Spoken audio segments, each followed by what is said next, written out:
I have dealt with some manipulators in my life, dude. And one of the funniest things is trying to get them to just admit when they're manipulating. Yeah. They won't do it. They can't. They're incapable of saying, I did the thing. Like, well, this happened. That's why a partnership is important. That's why you will never convince me that anything other than a monogamous heterosexual relationship is the ultimate best environment for children statistically and practically. I also don't think you should give kids cocaine, for example. Hypocrisy.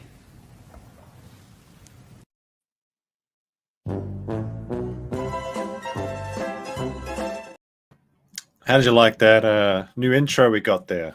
I thought that was pretty neat. How's it going, chat? It took me a while to find that Coke clip, actually, but it was definitely worth it. It was definitely worth it. Yeah, that's it. That's it. The stream. We played the curb theme. That means the stream's over. No, it's not a great day. It was not a good day in the Baldo bunker. But I have a plea for the chat. I'll say in a moment. We've got some new documents we're going to go over. The document drop is out. Doesn't look very good for trying to hide the documents at all. But Nick also appeared on the Killstream today. Now, Rumble is a trash website. So when I try and click on this stream, maybe it's working now. Nope, I get this. I don't know. Does anyone else get this? I cannot watch this stream. I was going to go through the whole thing, even though most of it is just a disaster. We'd have to skip through a lot of it anyway. It looks like about 50% of the content was clipped by Alyssa and some other people. So if it's not ready by the time we get into it, or if nobody has a copy that they can share with me, we'll just check out the clipped stuff, the relevant stuff. But it was not a good stream, I would say. It was very funny though for some points. There was some. It was a pill stream. It was a pill stream.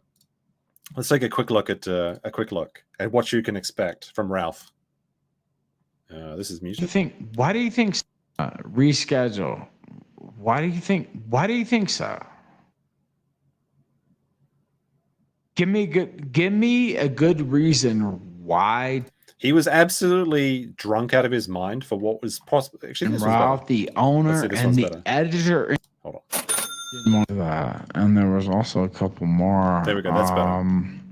That's better. James Gardner sent in a song. I'll be sure. So it was basically. It's kind of hard to explain what happened, but basically the biggest stream of Ralph's career this year, I suppose. If you look at his stuff on Rumble, usually he gets about 3,000, 6,000, 4,000. This has already got 30,000 views. And I don't believe the Rumble numbers, but this is a big stream for Ralph. And because of Rumble's trash infrastructure, a lot of people that want to see it can't view it. So if you have a mirror, if you have a copy, could you send it to me? And we'll go through the whole thing. Otherwise, we'll just stick to about 50% of the stream. We'll get into the documents now, but I will make a plea to like the stream. And also, happy birthday, Americans. It is 4th of July. But please do like the stream. If we get over 100 likes, YouTube pushes out. And if we get over 400 likes, it pushes out even more. So those are the thresholds we need to try and get. But let us take a look. So the documents are kind of interesting. Basically, a lot of them are not supposed to be released to the public, but you can access them as a public access point at, I suppose, the Minnesota courthouses. And there's a character on the farms who is called Minnesota Public Records or something. And they've been dropping some interesting updates. And let's have a look and get into this. So the first one we have, this is dated the 3rd of July. So this is, I guess, yesterday for Americans. And it's the 4th of July already in Japan. I think it is the 4th of July for everyone now, but we'll see. So this is a discovery disclosure. So this is what they've got, right? From Minnesota to the plaintiff, to Nicholas Rekieta and his attorney, Francis White, or Francis H, actually, sorry. Francis H. White of Francis Law. Pursuant to Minnesota Rules of Criminal Procedure 9.1, 3, and 4, the following matters related to the above-named case are hereby disclosed to the defendant or defense counsel. So they have the incident report cover sheet ×3. Police reports from Maine. I guess this is the main police officer, who is Nestor. Then they have support.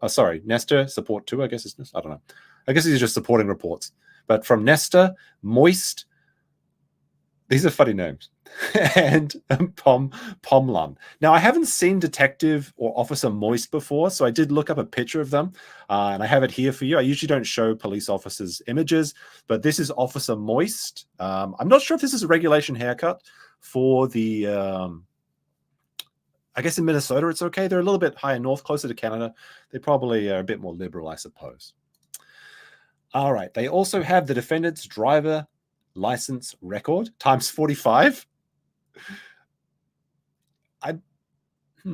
This isn't 45 infractions, is it? I don't know. Maybe this is just an exhibit number or something. That'd be pretty funny if there was 45 traffic incidents, but who can say? I don't know. They have the defendant's criminal history, the defendant's statement, confession / admission on audio. That's interesting. I thought you don't talk to the cops. I thought you don't talk about anything. You just say nothing. What do they have here? Maybe it's just a video of them saying nothing. Who can say? Who can say? Well, guess we'll find out soon, because this is all going to be made public, as we're going to find out. Let me see. We have the victim / witness / interview transcripts from Rekieta, April Emotep, and D. Sletter, S. Sletter. I think this is Kayla's parents. I'm not sure. And C. Bitzen is, I believe, the nanny that was working for them for a while, but then she left because there was too much degeneracy in the house, as we understand. It's 45 petty misdemeanors now. Is that actually the case? 45 infractions? Wow. I mean, if you want to make an argument that you're a safe and reasonable person, perhaps here's episode 1 of 45 of this person driving recklessly. That is, has to drive kids all over the state. Well, I guess all over the county or whatever you want to call it. I don't know how it works in America. We use prefectures in Japan. And I'm a Japanese man because I live in Japan. That's how it works, right? They have the search warrant, which I believe we have already read on these streams. They have the application and the inventory. Property inventory sheet. They have photographs, crime scene, evidence, and of the defendant. I don't know. This might be nothing, but it could be a lot. Because if you remember, Nick had a black eye the day he was arrested, and also the day before he was arrested on his stream. He did a Rumble stream or I think it was local stream. He did a local stream, and he forgot to turn off his camera for 1 second. So there was one frame where he had a black eye. And then later, when he was booked, his booking photo also had the black eye. He claims that he tripped and fell on something, like he rolled. I think he said he walked over a dog's toy, which is exactly what people that are victims of domestic violence say, right? Like, oh, I've walked into a doorknob. Oh, no. But we're going to see, I guess, a fresh close-up picture. This will also include the photos of the alleged track marks on his arm. Now, personally, I don't believe that they are track marks. I've seen them. He does have sores on his arms. You can see this in his streams. But I think they're probably consistent with more scratching. Like maybe he's just getting he's getting withdrawals and just starts scratching them or something. He says it's his heat allergy, which is it's just an allergy to working, I suppose. But people that actually have this real condition of heat allergy, their photos look completely different to what Nick has. But we'll see. It could be bug bites that he scratched open. Who can say? It could just be because he's church is so boring. Scratching. Got to get out, take a bump. Who can say? But we'll see some close-up photos of them. And if you believe they are track marks, I guess we'll find out. I'm kind of interested to see what they're wearing, though. I want to see if they're disheveled. They've got white all on the top of their nose and everything. Who can say? Video recordings. So we have squad videos from Swanson, Moist, and Nesta, and body cam videos from Swanson, Moist, Ardoff, Tweed, Nesta, Oakleaf. I think Oakleaf's kind of a cool name. I like that as a last name. Pomplun, Bauman, and Brennis. So if you're wondering what is taking the body cam footage so long, they have to go through and remove all of the minors' images. They'll probably just they might remove that part of the video. We're not sure. They might just blur it. We're not exactly sure. Yes, this is Officer Moist. I did mention that earlier. Officer Moist. We're not sure if it's a regulation haircut or not, but this is the only stock photo I could find of his police badge. Now, Also on the body cams, I think it was, give me a second. It was, don't want to spoil some of my tabs just yet. There we go. Here it is. This is the body cam footage update. Body cam footage update. I think that Nick was pretty confident that he could block this, as we're going to see through these documents, but Null has received a reply from the Kandiyohe, I guess, County Sheriff's Department. They say, we are still waiting for our IT to compile and transfer information to a thumb drive. We will send it as soon as they have completed it. Thank you and have a great 4th of July. So this came out yesterday. So I guess it's a boomer department where they're just going to put all the data that was requested onto a thumb drive and send it through the mail.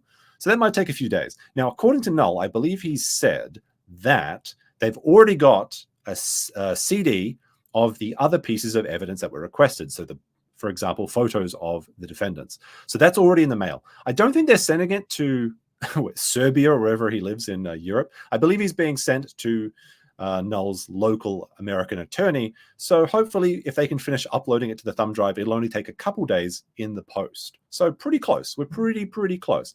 Provided that compile, when they say compile, what do they mean? Do they mean uploading it, like literally like sticking in a thumb drive and like downloading it to it? Or do they mean like they're compiling all the evidence? Now, if it's the latter, then it means it's going to take a little bit longer because, as you can see, there is body cam footage from, looks like 1, 2, 3, 4, 5, 6, 7, 8, 9 officers. And the recording is approximately, I think, 2 hours is what was estimated. So, 18 hours of footage to go through. I think when we do the live cam review episode of this ongoing court case or criminal case or whatever you want to call it, we might just pick one of these and then we might skip between them because I don't want to watch 18 hours of content. I think that'd be a little bit excessive, but we'd definitely watch at least one of them all the way through. And then maybe we can, we can cherry pick some choice moments. If anyone else finds them, we might even have a bingo sheet. Who can say? If you spot a Baldo, that's probably the free square, honestly. That's one in the middle. Is going to be the Baldo one. Interesting is another part of the evidence that the state has is YouTube videos. So when we talk about self-incriminating, imagine, oh no, looks like the Baldo police are coming after me. I don't know if you can hear that, but there's the nightly wee woo, wee woo, wee woo. Here it's coming right past my house. Also, 200 Watt Studio for 2 says Officer Moist sounds like a prawn character name. It does indeed. Thank you for the super chat. Much appreciated. Be sure to like the stream, everyone, by the way. As it does help us get out. How many streams? We've got 500 people. Jesus, we need at least another 100 likes. Another 100 likes. We need at least 50% likes. Come on, guys. Come on. 400 people have to do their job. Also, coming in through 200 Watt Studio says, send Officer Moist to my bachelorette party. That's a good idea, actually. Thank you very much for that. Let's continue. Let's see. There is nothing on harassment, restraining orders and stuff. I believe Aaron. It's Imholt, right? Imholt. I like calling him Aaron Emotep because I'm a big fan of the mummy. But I believe Aaron does have a restraining order, but not against the Rekietas or April or anyone. I think it's from his ex-wife or something. I don't know. I remember seeing that document, but I'm not too interested in Aaron.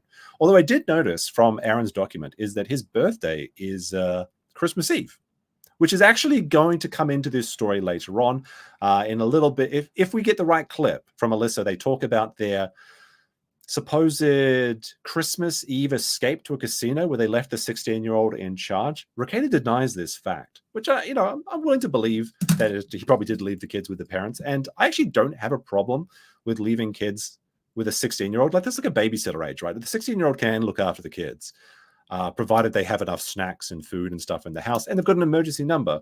That's not a problem. But I do have a problem with abandoning your children on Christmas to go be degenerate with a swinging couple. That's my issue with it. I don't actually have a problem with the 16-year-old looking after the family if it's for a regular thing. But if you're blowing off your kids on Christmas so you can go swing at a casino, that's not good. That's not good.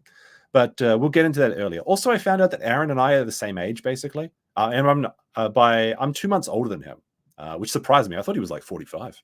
But let us continue. Let me see. I think there's nothing else in there. Data Master Report. Interesting. That's a cool title, Data Master. Let's see. Nothing else. All audio or video recordings referenced in reports are available for review at the Kandiyohe County Law Officer Center, dated July 3rd. Kristen Pierce. It's Kristen with a K too, so you know she's probably a bit wild. And that is from the Minnesota Judicial Branch. That's document number 1. So let's see. Notice of evidence. And this is also from yesterday. This is all new stuff. You and Aaron have the same hairline. That may be true, but at least my girlfriend doesn't have someone else's dick in them. So I think I'll take that. Right. Notice of evidence and identification procedures pursuant to Rule 7.1. Disclosure by the prosecution. Let's get into this. To Nicholas Rekieta and the team at not Rekieta Law, but White Law.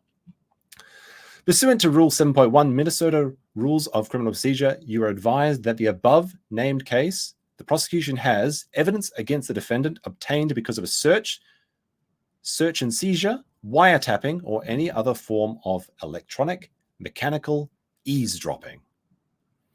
Confessions, admissions, or statements in confessions made by the defendant. Now Nick, he said you shouldn't ever talk to the cops. When he was arrested, he told the cops, look, I'm very stressed. I've got 5 kids. You don't know how it is, all right? You don't understand. You don't understand. That's at least what we know of it. He could have said a lot more. He could have squealed like a little pig. We don't know. But that'll come out as the court case, I think, is set for August. Someone want to correct me on that? He has another court case set for August. He's got like 3 ongoing court cases now, which is pretty embarrassing. It's like, how did you become a criminal? Well, very slowly at first, but then very quickly. He's got his Get the Kids Back case. He's got the Monty case. And now he's got the criminal case. 3 cases. Look at that. August 20th. Well, that's at the same time that Rings of Power is coming out, I believe. So I'm going to be very busy reviewing Rings of Power and Rekieta. All right, let's have a look. I think Coburger's coming out soon too. I want to get back into that, but I just haven't had the time. I've been a little bit busy over here. And also 200 Watt Studio says, I'm Officer Moist, and this is a panty raid. Very good. I've never actually seen a panty raid before. Like, did people actually do that? Or is it just something from movies? It's kind of strange to me. Although I do live in Japan, so I actually see news reports about panty raids. That's why in Japan, they have the men stay on the first floor of an apartment building, and the women are on the second or higher floor, because when people put their laundry out, there's no dryers in Japan, unless you go to like a laundromat. Everyone's got a washing machine, but nobody's got a dryer. So you just hang your stuff up on the side. And if you hang up your panties, just weirdos will come over and grab the panties. So that's why women are always on the second floor in Japan. And you'd be surprised how crazy things get around this time of the year, actually. I was going for a run like a week or 2 ago, and I saw a free-ranged, mentally deficient man just beating it off at the train station. I wasn't sure if there was women behind the fence or if he was just looking at the train. We don't know. But you do get a lot of these, like, Japanese culture is they don't like to cause a scene and they don't like to talk about things. So what they do is they just ignore everything. So you could just be going about your life and then just some guy screaming and masturbating will walk past you and everyone will just pretend it's not happening. That's what it's like over here. They just let them out from 9 to 5 and then they're supposed to come back. There's actually, I read an article today. They're talking about chipping all the mentally deficient people so they can find them with like GPS, or maybe just put them in their shoes. Who can say?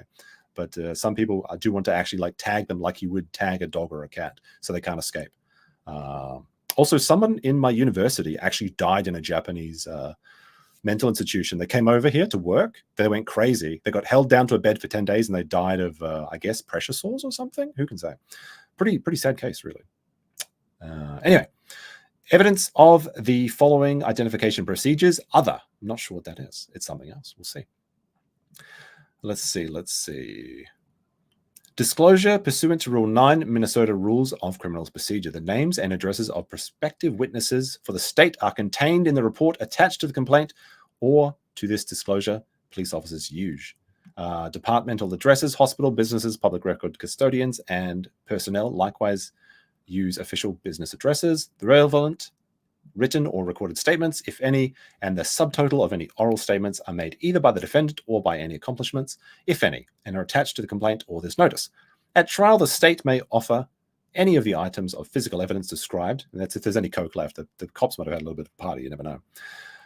In attachments to the complaint or the disclosure, the state may also offer diagrams or maps of the crime or arrest scene. I really hope they have a drawn map of their house. I really want to see where the dungeon is, the hidden dungeon.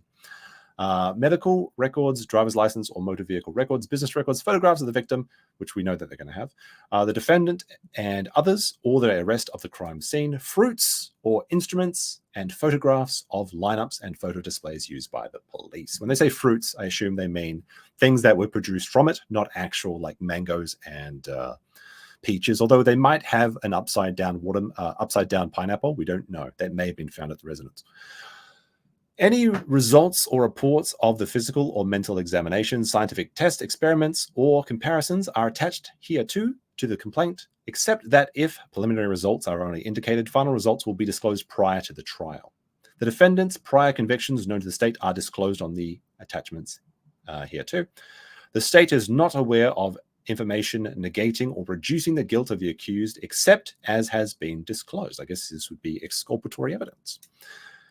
There's none, I suppose. That's not looking good then. If the defense has been served with notice of other offenses pursuant to Minnesota Rules of Criminal Procedure 7.2, and if such other offenses are separately charged, disclosures made to the defense in connection with these such charges are incorporated herein by reference. And there is a copy of the list of names has been appended.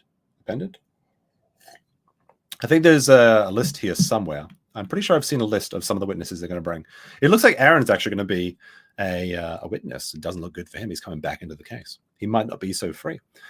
Rule 9.1, notice testing of controlled substances. Ooh, this one is checked. Please be advised that suspected controlled substances in the above reference case have been sent to the Minnesota Bureau of Criminal Apprehension Forensic Science Laboratory for scientific testing. A small portion of each item tested will be consumed in the testing process, which will change the weight of the item pursuant to Minnesota Criminal Penal Colony. I think this is Criminal P. I don't know. I think it's Penal Colony. Penal Code, I should say. 9.1. If you wish to have qualified expert to present during the initial weighing of the controlled substances, please contact the Minnesota Bureau of Criminal Apprehension within 10 days to make arrangements. Requests have been qualified expert present during the initial weighing must be made in writing and directed to the Director, Forensic Laboratory of the Bureau of Criminal Apprehension. There we go. So the weight will be a little bit lower. I think they're going to take out the packaging as well, so it might be a little bit under the 28 grams that were discovered. Further demand is hereby made pursuant to the Rule 9.2 of the Minnesota Rules of Criminal Procedure that will make the disclosures required by the rule before the date of the omnibus hearing. Oh, that's going to be exciting. I believe that is August 21st, so a little bit, it's like a month and a half away, basically. More specific information can be obtained by contacting the prosecuting attorney at the above extension. There you go. That is the notice of evidence. All right, let's get into this. I believe is one of the leaked documents. I think I have redacted all the minors' images, names out of all these documents. Just give me a quick look. It's probably too small for you guys to see. This document is not in such great condition. And the reason for that is that these are not supposed to leave the courthouse, as I understand it. So the mysterious vigilante who has been supplying the farms with documents about, the cocaine test, for example, they seem to be going in and maybe printing off or saving PDFs and then kind of like screenshotting it with their phone or something. We don't know exactly, but that's why the document quality is degraded. There's no reason to believe that these aren't accurate, as everything else has been thus far, and they can be verified by going in personally to, I guess, the Minnesota, state of Minnesota, county of Kandiyohi, district court district. You can go in there and use a terminal, apparently, a public terminal, and find them all for yourself. When you have a big reach like Nick, had, I suppose, there's certainly a couple people that live in Minnesota, and maybe a couple people that have been offended, I guess, by what he's done. Actually, that's one of the clips I hope Alyssa has, if we cannot get the Ralph stream to load, because at one point he does talk about how he's changed and letting down people. There's some very choice clips in today's interview. It was a terrible mistake to go on there. I guess he promised Ralph, so loyal Rekieta for his 1 hour and 30-minute interview. Not a good idea. Shouldn't have done it. Not sure you want Ralph in your court. What is he going to supply? Is he going to save your career? Are you truly friends? He made Ralph. I know he probably says I know that Nick says he doesn't like to like sever relationships with like friends or whatever, even if they do something silly. But didn't Ralph like insult his wife, which actually seems like the insults are pretty accurate at this point, children, entire family? Like, Ralph's not someone you want as your friend. But I guess he's got no one else, right? Who can say? All right, so I may make some mistakes while reading this just because it is very degraded, but it is the best copy that I could find, so bear with me. State of Minnesota petitioner's witness list in the matter of the welfare of the children of Nick and Kayla. Petitioner may call to testify as witnesses upon the behalf of any of the following: Alicia Sweep, Taylor Burbrack, Emily Nabber, Jo Lynn Sonstrom. I don't know. The names aren't that important, but it's child services supervisor, ongoing child protection worker, and child protection investigator. Detective Quinn Pomplum, he was one of the officers that were in the arrest.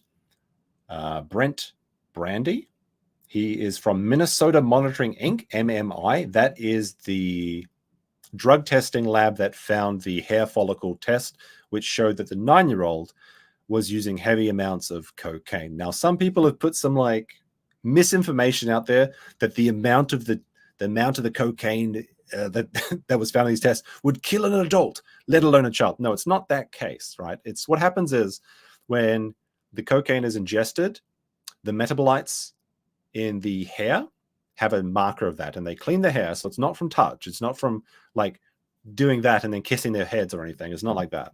It's actually from ingested cocaine. They wash the hair first, they cut up into segments, and then they vaporize it, and then they, I don't know, do some science witchcraft on it to discover how many metabolites there are. Apparently, this is one of the more accurate tests. So while a false positive is always possible, it doesn't look good. And if a false positive was found, they could simply redo the test. Now, one of the things Nick keeps saying is that he can't talk about his case because it might damage his chances, right? And, you know, that's pretty good advice. But let me ask you the question. How does saying, I did not give my kids cocaine, harmful to your court case? There is no way the prosecution can flip around that, do the Una reversal. If you say to the internet, I did not give my children cocaine, there's no way they could use that against you. What are you talking about? If you get falsely accused for murder, you're allowed to say, I didn't do it. The state's lying, I didn't do it. You're allowed to say that, okay? That doesn't hurt your case to say, I did not do it. It only hurts your case if you did do it, because then you're lying. And then they can say, well, Your Honor, not only did he do these terrible things, he also lied about them. That's why he can't say that. But, you know, there's always a chance. There's always a chance. The government conspiracy, not looking too good. And if you're in the Baldo bunker and you think, well, you just suck in the government's cock, aren't you? Look, the government can be bad and Nick can be bad. These two things can be true at the same time. And it is possible, as I've said, Nick could be innocent. But innocent until proven guilty is a legal standard. I don't have to apply this to Nick as a person because he's given me no reason to do that based on his actions. I saw him doing the coke on stream. Or at least I saw him majorly fucked up and with white powder on his stream, right?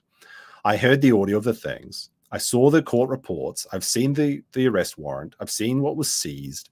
I've seen the stories. There's just so much evidence at this point that is pointing to Nick being guilty.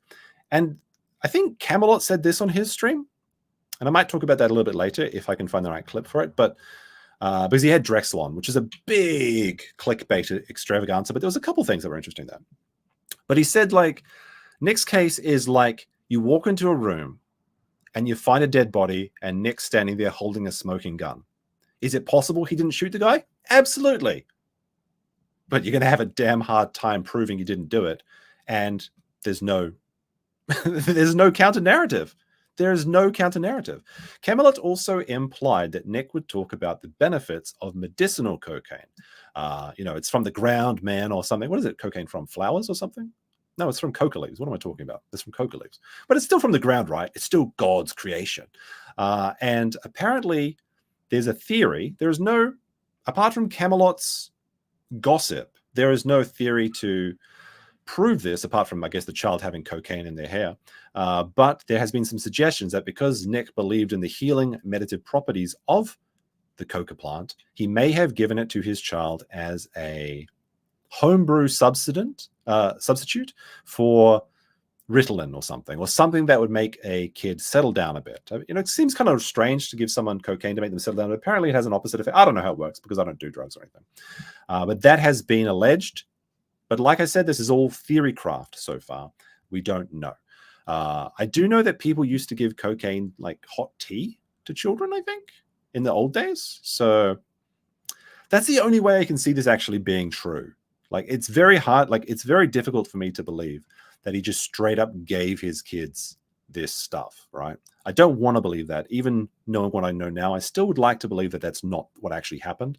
I think it'd be much easier for me to believe that maybe they found it by mistake or something. But then why is their levels consistent with someone that's using it on a weekly or, bi-weekly amount? That's what the tests show, that this person or this child had amounts in their hair that is consistent with a regular user. So that's the only way I can kind of rationalize this in the part of my brain that's still trying to be like, oh, give him a fair go, let him see the court case, or whatever. I'm saying like maybe it was like some sort of homebrew mixture where he's mixing it in with tea or something. Like, ever seen what is it, Crocodile Dundee? When he goes to New York or something, and he puts all the coke in like the steamy water and then puts it over the tea towel over the guy's head, and he's like, breathe it in, like something like that. That's the only thing I can rationalize this as, because this story is just insane. But anyway, let's go back to the witness list. They have Omega Laboratories. That's a cool name. And they are 5 individuals from Omega Laboratories. Aaron Imhotep. No, it's Aaron Imhotep or Imhotep, whatever it is. He is possibly called as a witness, and hopefully he's got a good story. April Imhotep. So that makes sense because she was there when the arrest. Miss Bitzen, I believe that is the nanny, but I'm not sure. Robert Rekieta, that is, I believe, Nick's dad. Celeste Rekieta, I believe that's Rick. I believe that's Nick's mother. And then Benjamin and Sherilyn Settler, which I believe are the mothers of Kayla. There we go. So those are the witness list at this time. Petitioner reserves the right to call any and all of the witnesses listed by the parent and or any and all witnesses necessary for rebuttal to evidence presented at trial. Signed, Kate Pierce. But there's more. What else do we have here? Let me see. Petitioner's exhibit list in the matter of the welfare of the children. Petitioner submits the following list of exhibits which may be offered at trial herein. Petitioner does not, by listing these potential exhibits, waive its objections to such evidence by any other party or its objections to the receipt of any of the following exhibits for or if not offered by them on their behalf. Photos of the home, drug testing results, law enforcement reports, audio recordings, video reportings, Candiohe Health Services, chronologues? I don't know. I guess it's just their date books and things. Email correspondence, text messages, any other pertinent information sent through discovery. Petitioner reserves the right to submit any of the exhibits listed to any other party and any other exhibits necessary for the rebuttal due to evidence presented at trial. Dated July 3rd. There we go. We're getting to the good documents now. This is kind of just the preamble. But I will remind you, happy 4th of July to the Americans. Please show those freedom numbers by liking this stream. There's over 1,000 people watching. If we can get over 500 likes, that'd be pretty cool. That'd be pretty based. But at least over 400. If we get over 400, then YouTube will shill out the stream to more people. If you want more people to see this evidence, if you want more people to see the truth, then you should hit that like button or at least say hi in this chat. The chat interactivity does help as well. As I take a sip of my delicious strong water from Japan. It actually says strong water on it. Hold on. There we go. Strong sparkling water. I don't like that weak shit. I need the strong water. It's spicy for white people water. All right. Here is the most recent leaked document. Let's have a look. So these have their bad quality. Again, bear with me if this is not perfect because I need to put on my reading glasses even though I don't actually have any. Also, Job for 9 with a super sticker. Thank you very much for those adorable hippos. I love my super stickers. I love my chat. Simple as. So this is a petition from Francis White Law. This is the lawyer defending Nick. Dear Judge, the correspondence is submitted pursuant to Minnesota Code, and then they list the code. The latter rule permits this court, or upon motion or hearing, to issue an order prohibiting public access to juvenile protection case records that are otherwise accessible to the public only upon a finding that an exceptional circumstance exists. The former rule encourages movements, I think it says, movements, to attempt informal resolution of non-dispositive motive. What does it say? Not sure. Prohibitive? I don't know. It's a weird one. That's a weird one. Non-dis something motion. I can't quite see the. I think that's an S. I think that's an S, but I'm not sure. Moving on. The process, which is initiated by blank written notice of the court and by opposing counsel. And there's the Minnesota Civil Code or Civil Penal Code, maybe. This correspondence constitutes notice that father is invoking Rule 115 enjoinder to informally resolve his forthcoming motion for a protective order pursuant to Minnesota Code listed. Father, through counsel, will contact the appropriate court administrative or judicial staff to schedule a phone conference as permitted by the rule, I suppose.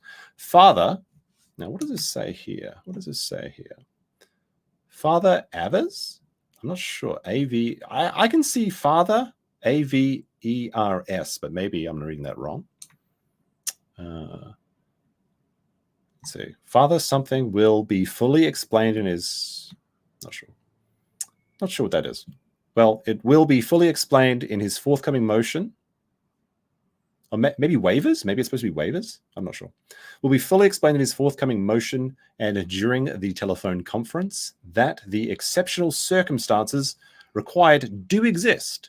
Counsel for father conferred with Assistant Kandiyohi County Attorney Kristen Pierce this morning, who indicated that she did not believe the county would object to a motion for a protective order. Respectfully, Francis White.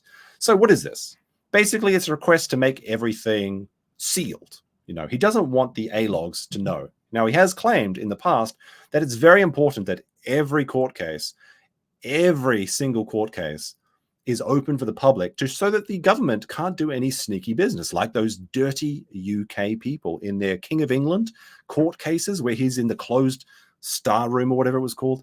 And he could prosecute you and you couldn't do anything about it because he was the law of the land. No, America's founded on an open court system so you can check that the pigs aren't taking your liberties away. Here's the problem. If Nick is alleging that there's some shenanigans afoot, the government is a conspiracy against him, that the church people are out to get him, that the test is all fake, why is he so interested in sealing all of this? And this is dated June 20th. June 20th. So Nick was already streaming again at this point, I believe. After this was filed prior to him streaming again. And he was very confident that he did nothing. He's a good boy, and it's all going to make sense when it comes out. Interesting. Interesting why he wants everything sealed then. I don't know why you'd do that. Now, let me see. I'm not sure how... I think we read this document like left to right. So that was from June 20th, yes. And then June 21st. By e-service only to the Honorable Judge Keith Helgeson, in the matter of welfare of the children of Nick and Rekieta. Nick and Kayla Rekieta. Dear Judge, this correspondence is submitted pursuant to instructions from court administration as to the request made in my correspondence June 20th. So, Judge, did you read my mail? I sent it yesterday. You haven't responded. Please respond. Please respond. Father herewith requests a conference call to be scheduled as soon as possible. Neither the county nor the mother objects to this request. Respectfully, Francis White. So basically, Judge, pick up the phone, accept the shower call. You gotta seal my documents because the internet's coming for me. That's basically what's happening here, in my opinion, right? They've tried to seal everything because they don't want the Kiwi farms, they don't want the internet gossiping about this. But the judge didn't respond fast enough, so they had to send an emergency. Pick up the phone. Pick up the phone. There was actually a shower call that happened recently as well. I think it was here.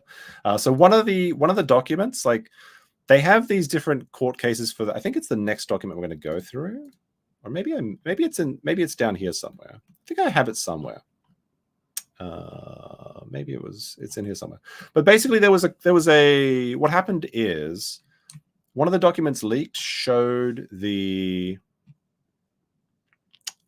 past and the current child protective orders, and one of them was from 2009, I believe, off the top of my head. And people are saying, "Wait, 2009? What does that mean?" 2009. That's when I think his eldest was born in 2007. So was that a 2-year-old something? What happened there? Now, people that have been watching Rekieta stream for a long time remember that he was a foster family, and that was my first thought. It was related to the foster family. So then Nick decided to DM null press release from the Baldo General Office. Don't shoot the messenger, from Nick Rekieta. Since you are all retarded and don't have a way to know, the 2009 case is not ours. We were foster parents for that placement. This is kind of a weird thing to say, the way he says it, because it's like, well, it wasn't our children that were in this court case. It was the kids that we're looking after. Now, I'll give Nick the benefit of the doubt here, and this is probably not something that he did. I'll give him that at least, that I don't think he neglected or abused these foster children. At least I hope so. So it's probably the reason that why he was the foster parent. It's the children's previous families, something happened there. That's what I'm assuming this is. But he said, we had to stop fostering due to pregnancy complications with our second child. All CPS cases prior to arrest date of the 5th of May 23rd, which is only 2, were screened out as not sufficient and ignored because there was no actual basis for them. So this is from the shower call. And, funny thing in, when you zoom in on the profile picture, hold on a second. I think I've got this in my Rekieta folder, my Rekieta meme folder. Let me just go into the logs. I have a close-up of this. Here it is. Got it, found it. Right, back into it. So when you zoom in on his profile picture, this is the bathroom. This is the shower. This is a bathroom selfie, literally with his shower, because people have seen the Zillow, whatever it is, like pictures of the house before they bought it. And this is the shower. So sorry, that's for later. This is literally a shower call. This is literally a shower call. Every time he calls you, it's a shower call because his profile picture has a shower in it. I just thought it was a bit interesting, a bit funny, bit of a little joke, Let us get back into this document. Let me see. So on June 20th, they requested everything to be sealed. The judge didn't respond fast enough. Please respond. So they sent a second one, June 21st. Place your bets. Place your bets how this is going to go, I suppose. So the judge responds, I believe, or at least someone from the Judicial District. In the matter of the welfare of the children, Nick and Kayla Rekieta, parents, judicial determination notice. So they've decided what is going to be done. Let's see. The undersigned has reviewed the following request submitted by Francis White, Nick's lawyer. Other, request the court to issue a something order. I can't quite see that. I think that's some Latin or something, but it's a special order basically. The order is that they want to use this Minnesota statute to seal the documents about their children, including the drug tests, which show the positive cocaine test. Where was I? Oh, sorry, third document. So, judicial response. Request denied. Request denied plus other. Plus other. So this is a bit, this is a twofold felting, I guess. Pursuant to Rule 3.1, the rules of child protection in the Civil Code procedure do not apply. The court believes that Mr. White may be referring to a different statute, which is the rules for a motion practice under Minnesota's general rules of practice. However, under Minnesota juvenile protection orders, rules 3 and 101 and 814 of the general rules of practice in the district courts do not apply to juvenile protection matters. So they sent the wrong request and they got the law wrong. And the judge is like, no, first of all, you're denied. Second of all, you're not even quoting the right. First of all, he didn't even pick up the phone. Didn't you see, Judge? Father requests a conference call to be scheduled as soon as possible, ASAP. Pick up the phone, Judge. But he didn't pick up the phone. And then he read the law and he's like, you know what? This is not the right case. So denied, and also bad lawyering. I can only assume that Nick sent through this, because I assume that like Keith White is a competent lawyer. So this seems like a Rekieta move to me, with his expert legal strategy, which has not worked in any of the cases he's been reviewed. If you look back, his history is not so great. All right. Where were we? So request denied. So you cannot hide anything. And we know that the body cam footage is coming out because, oops, sorry, where is it? Do I have it still? I must have gotten rid of that window. But Josh says that what? I lost my place. Oh my goodness. How unprofessional. Where were we? Was it this one, right? Yeah, this one. Yep. So Josh said that the CDs with the photos and other audio and video materials is already in the mail, but the body cam footage is still on a flash drive, coming soon. It's the 4th of July today, so probably no motion today. It's not impossible. It'll come out tomorrow, but if not, then maybe next week. We'll have to see. You can be sure that we're going to do a watch through to see if Nick's actually guilty, I suppose, on the body cam footage. If there is such incriminating evidence on those things, we don't know. We just don't know yet, although I have a pretty good idea of what's going to be on that footage. Let's see. Matters in the welfare of the children. Rule 17.1, initial. To all parties, you are hereby notified. Names and addresses of additional protective witnesses for the state are contained. In the report attached over this notice, police officers use departmental addresses, hospital businesses or public records, custodians, and personnel likewise use official business addresses. The relevant information written or recorded statements, if any, and the substance of the additional oral statements made by the party or participant hereto, if any, are attached in this notice. At trial, the state may offer any of the additional items of physical evidence described in the attached notice. The state may also offer additional diagrams or maps of crime or arrest scene, medical records, driver's license, or motor vehicle records, business records, photographs of the parties, participants, or others at the time of the arrest at the crime scene, fruits of instruments, photographs, lineups, usabilities. I think we read this a little bit earlier, didn't we? Well, at least this part. This might be a double on the compiled thing. And we can see here that the Kandiohe County Health and Human Services generated a child protection intake summary dated. Oh, here we go. This is what I was looking for, actually. So this is the first one. These are the different ones. You've got the one from, looks like February 28th, 2009. You've got one from the 15th of last year, February 15th of 2023.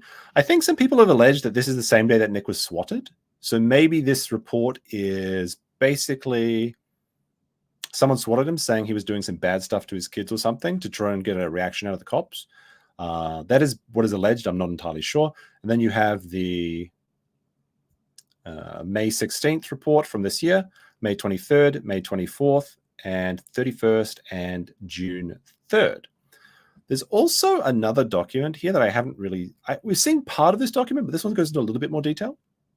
And this was in the post today, but you may have seen it already. I'm not sure. I don't think I've seen it. But for the 15th report, so that's May 15th, 2024, this seems to be the complaint, I guess, that was received by the cops or by the church, from the church. Child protection intake from Kandiohe. Is it Kandiohe? Whatever, it's a silly name. I'll just call them the health services, shall I? Child protection intake from the county health services screened out a report of neglect for allegations of inadequate provision for physical needs, food, clothing, and shelter, inadequate supervision, access to alcohol, controlled substances, or prescription drugs, and other by Mrs. Rekieta to all of the children in this petition, and the same allegation by Mr. Rekieta to all except eldest child, which I have redacted. Specifically mentioned in the report were parents were doing drugs because they were losing a lot of weight really fast. The kids had on occasion worn the same clothes for 3 to 4 days. Now, I knew that the kids were wearing the same clothes for multiple days, but 3 to 4 days. I mean, maybe they just caught them on laundry day, you know, like that's a long time. Like kids often wear the same clothes for a couple days, you know, three maybe tops if they're, you know, they're not running out into the garden or something, but 4 days in the same clothes. So they could be smelly or dirty. His kids that dumb? Yeah, it's the kids' fault. I know you're just joking, but it is what it is, right? People have actually made that argument that the lazy kids can't do a wash. They can't use the washer. Like, how lazy could these kids be? There's 4 adults in the house, perhaps 5 when the nanny was still there, and these lazy kids can't do a wash? No, absolutely not. 2 of the kids are homeschooled, and a reporter didn't feel that they were getting adequate education. That's an interesting allegation, because it is my understanding that Kayla was the homeschool teacher of the youngest children. All I know about her is that she loves CBD oil and watching Star Trek all day, every day. So it looks like she was derelict in her duties to teach the children, at least according to this reporter. And that's funny too, because like homeschool kids are usually very smart, because they don't go at the pace of everyone in the class, right? You know, there's a bit of a meme that like homeschool kids are weird or something. Not really. Because if you're doing a job as a homeschooler correctly, you are socializing your children with other homeschoolers. And I believe that Nick was actually in a homeschool co-op, and he was part teacher for, I think, constitutional issues, until they literally asked him to stop teaching because he was too degenerate. That happens when people can find a YouTube channel, right? So he was asked to leave the co-op. Very embarrassing. But yeah, kids that are homeschooled are usually a lot smarter.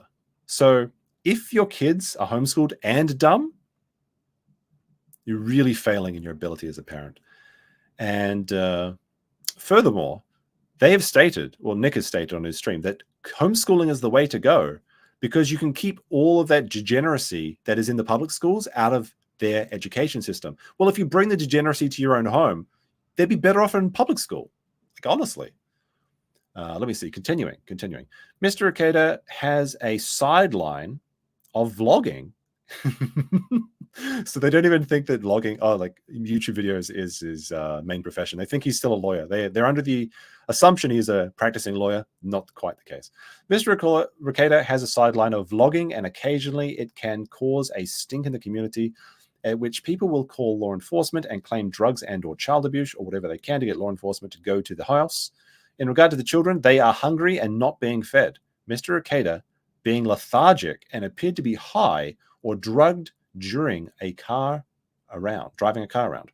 Individuals have noticed behavior changes in both Mr. Rekieta and Mrs. Rekieta, with Mr. Rekieta almost appearing now to be anorexic, and Mr. Rekieta to have lost substantial amount of weight recently. Signs of injections or track marks on Mr. Rekieta's arms.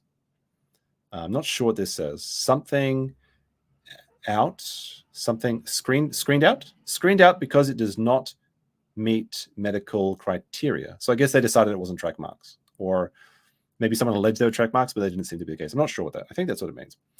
And then the second one for this is that a 2? It's supposed to be I thought this would be the same date, right? Wouldn't it be I guess, is this a 6 or a 7? No, it would have to be like this one. The first one is May 15th. So I assume this should be May 15th as well. Maybe it's just an artifact of whatever was done to get the copy of this. Who can say? Sometimes the pixels are very deceptive. I'm going to assume it is May 15th as well. Child protection intake.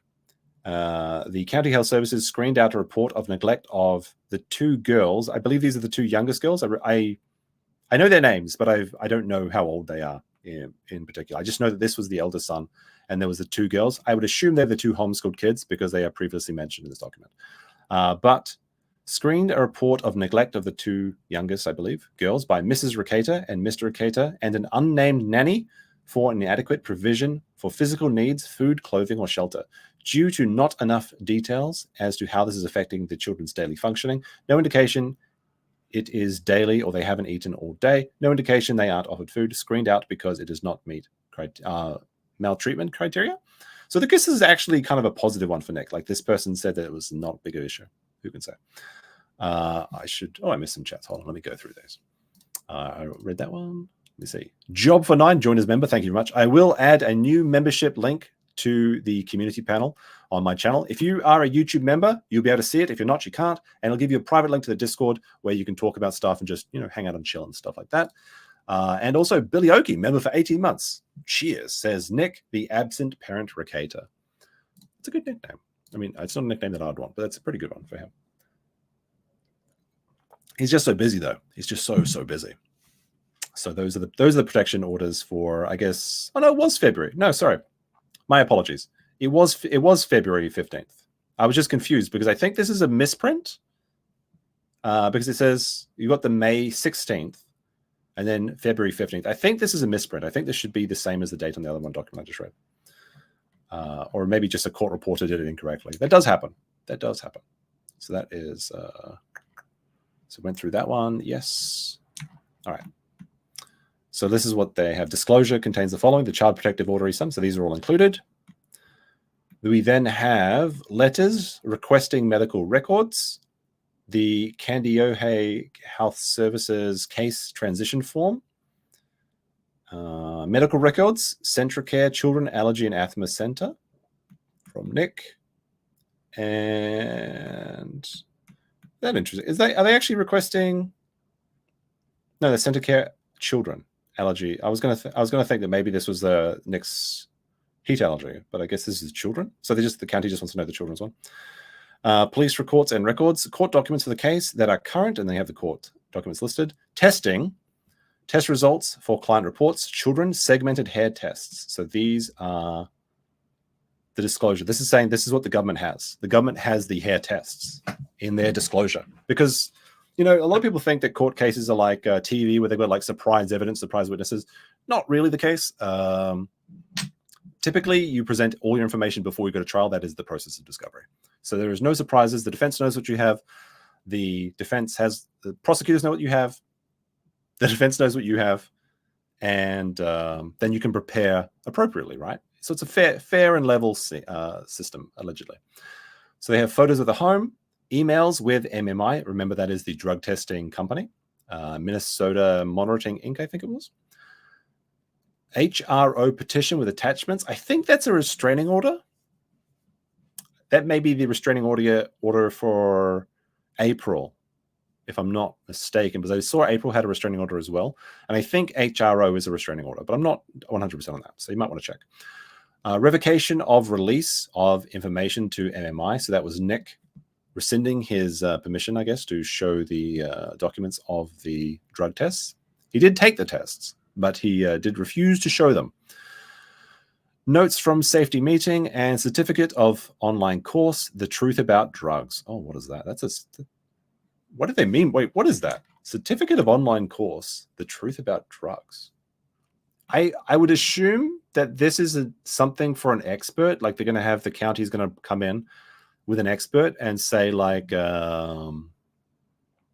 this is our expert. He's done a certificate on online. Like maybe this is what the cops use for their. I'm not sure. I think this is for the prosecutors to prove that they know what the drugs are when they found the drugs. That's what I think it is. Because my first thought when I saw this was like, oh no, is this better not be an online tutorial Nick was reading about how to medicate your kids holistically or something. I would assume it's for the courts to use. Who can say? Who can say on that one? I was going to mention, I forgot to mention it though, but so they are sending all the materials away to get tested, but we still don't know what the brown substance was. That's a bit of a mystery. We know they've got cocaine, but there was a mystery brown substance. Some people are saying it's Molly. Some people are saying it's brown. I don't think it's brown, which is when you mix cocaine with gunpowder. There was a spent casing shell found in their bedroom from a 22. Nick has claimed that's from an art piece. I mean, I could see that. Yeah, sure. I'm sure that Americans probably make art pieces out of spent gun shells and stuff. Like make like a little, little bullet man. He's made out of 22 cases or something. I don't know. Maybe that's what his wife's been doing all day, is making little bullet sculptures or something. I don't know. I guess we'll find out when the evidence is released, which is going to happen very, very soon. Molly is black. Brown is heroin. I'll have to take your word for it. I don't know, but that's an interesting thing. All right. I think those are the oh, wait, we got a couple more things.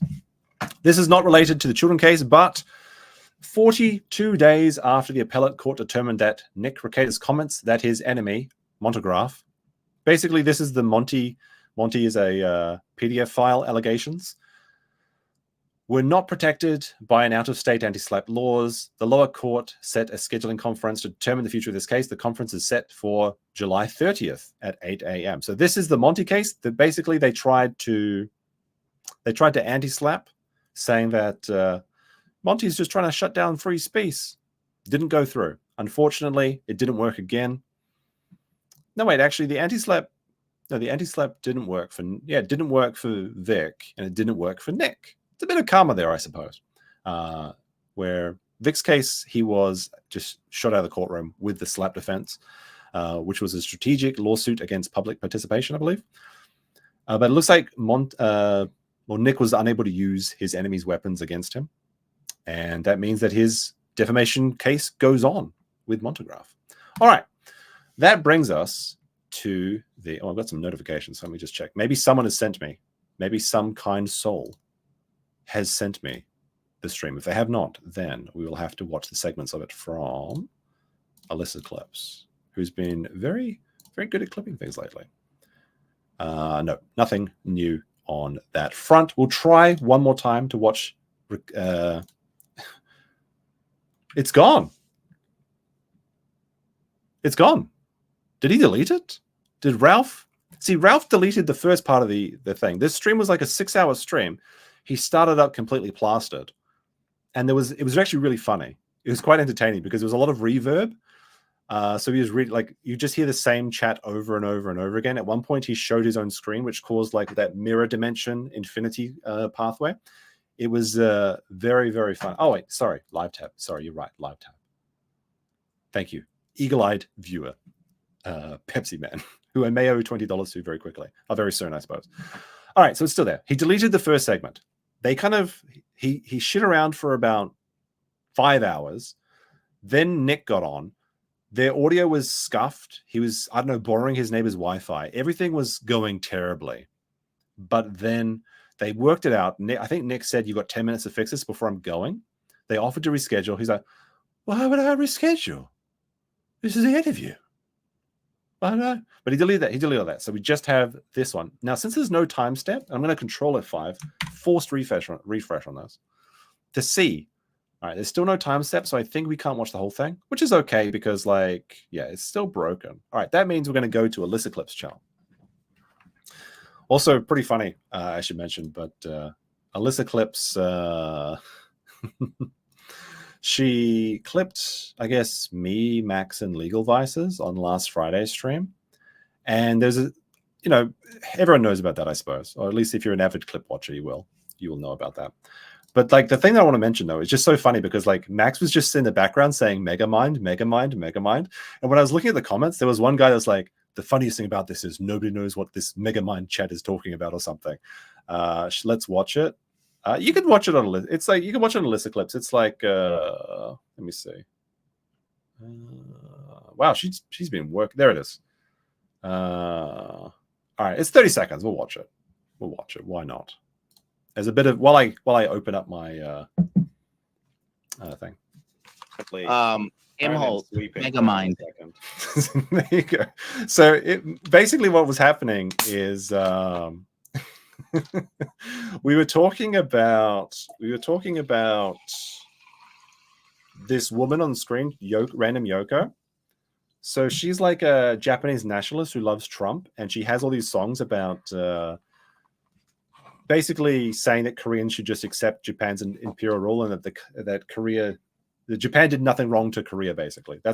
And then we were looking at her husband who has this big forehead, so that's why Max is saying Megamind over and over again. That's what's going on. Megamind. Do you have any comments on 9-year-olds on Coke, Jeff? No. There you go. He doesn't have any comment on it. No, I mean, don't think it's cool. I think we can all... No, Jeff should have stopped here. I mean, yeah, people, you can just fuck off with your stupid fucking questions. I'm not playing your stupid fucking games. Grow the fuck up, you little children, for God's sake. If you have to ask those questions, you're more fucked up than anybody involved. That's all I'm saying. There you go. Mega Mind. Max is still saying Megamind. Gave him the reaction I was looking for. That is true. This was a little bit clipped out of context. I will say, like, I did say, like, after this happened, I said, Jeff, you gave them what they wanted, and he's like, yeah, I did. So I think, to be fair to Jeff, he doesn't think that giving kids cocaine is a good idea. He was saying he has no comment on it because he said at the beginning he wasn't going to talk about Nick, which I was trying to respect, but then he just should have stopped talking. It was a mistake. But I guess it was a very funny little moment, though. We all had a bit of a chuckle of it later. All right, let's go back into it. Let's go right back into it. All right, I guess we'll just go through these in order. I think there's about 30 minutes of content here. I mean, there's 30 minutes of content to watch. It's going to take us like 2 hours to get through, so buckle up. You know what? While I set this up, I'll play the intro so the people that missed it could get another chance to look at it. Let me see. I'll also put on this banner. I'll be back. I'll just set this up. It'll be like 30 seconds or so. Here we go. I have dealt with manipulators in my life, dude. And one of the funniest things is trying to get them to just admit when they're manipulated. Yeah. They won't do it. They can't. They're incapable of saying, I did the thing. Like, well, this happened. That's why a partnership is important. That's why you will never convince me that anything other than a monogamous heterosexual relationship is the ultimate best environment for children statistically and practically. I also don't think you should give kids cocaine, for example. Hypocrisy.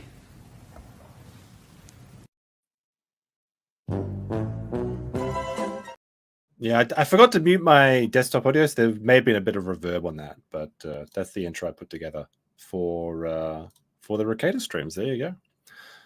There you go. All right. I guess we'll just go through these in no particular order. This one is entitled Nick Rekieta's Statement on the Allegations Against Aaron Imhotep, July 3rd. This is today. This happened about 9 hours ago. The stream was an absolute shit show. There is a lot of audio issues. There is a lot of pill stream. Like, Ralph is barely able. He's a kind of a. If we're going to be fair, Ralph is a bit of a beast at handling as much coke and alcohol and pills and Xanny berries as he does. We'll give him that. All right, let's go into this. The first one. This is about 5 minutes. Oh wait, before it, I'll unmute my audio. There we go. So before any of you say muted, I remembered it with just 1 second to spare. All right, let's go back into this. Let me know how the audio sounds, though, just in case. Before I go into M-hole, I guess I'll go into it now, but in a certain way. You know, he was last week accused of abusing his wife, headbutting her and choking her, and I guess that's what the restraining order is about. Did Aaron headbutt his wife, and did she deserve it? That's a good question. We'll have to ask the Ralph and Mel. And again, you can refrain from whatever you want to say about him, but he's presented himself as this truth teller, and you know, it's like, okay, well, so like. Aaron's an interesting individual. He made a lot of mistakes because I don't think the amount of attention, clout, or even revenue he got from exposing himself as a cuckold and also as the bottom bitch, basically, was worth it, right? Like, basically what he did is he had the perk where when you like get shot in Call of Duty, you drop a grenade. That's what he did. He just like I think what happened is he's such a hurt individual because he lost everything. You know, his wife and I guess his polycule, that he was just so hurt he just wanted to hurt Nick. And I think that's why he came out with all these stories, specifically just to troll Nick, basically, and damn the consequences. And I guess he comes out looking like the shiniest turd in the bowl, but what an absolute self-destruction from him. Like, just shut up, man. I mean, don't get me wrong. I loved hearing about it because, you know, It was very, very outrageous, salacious, and entertaining. But he shouldn't have said it. And anyone thinking that maybe Aaron's the good guy in all of this, no, he was degenerate with them all along.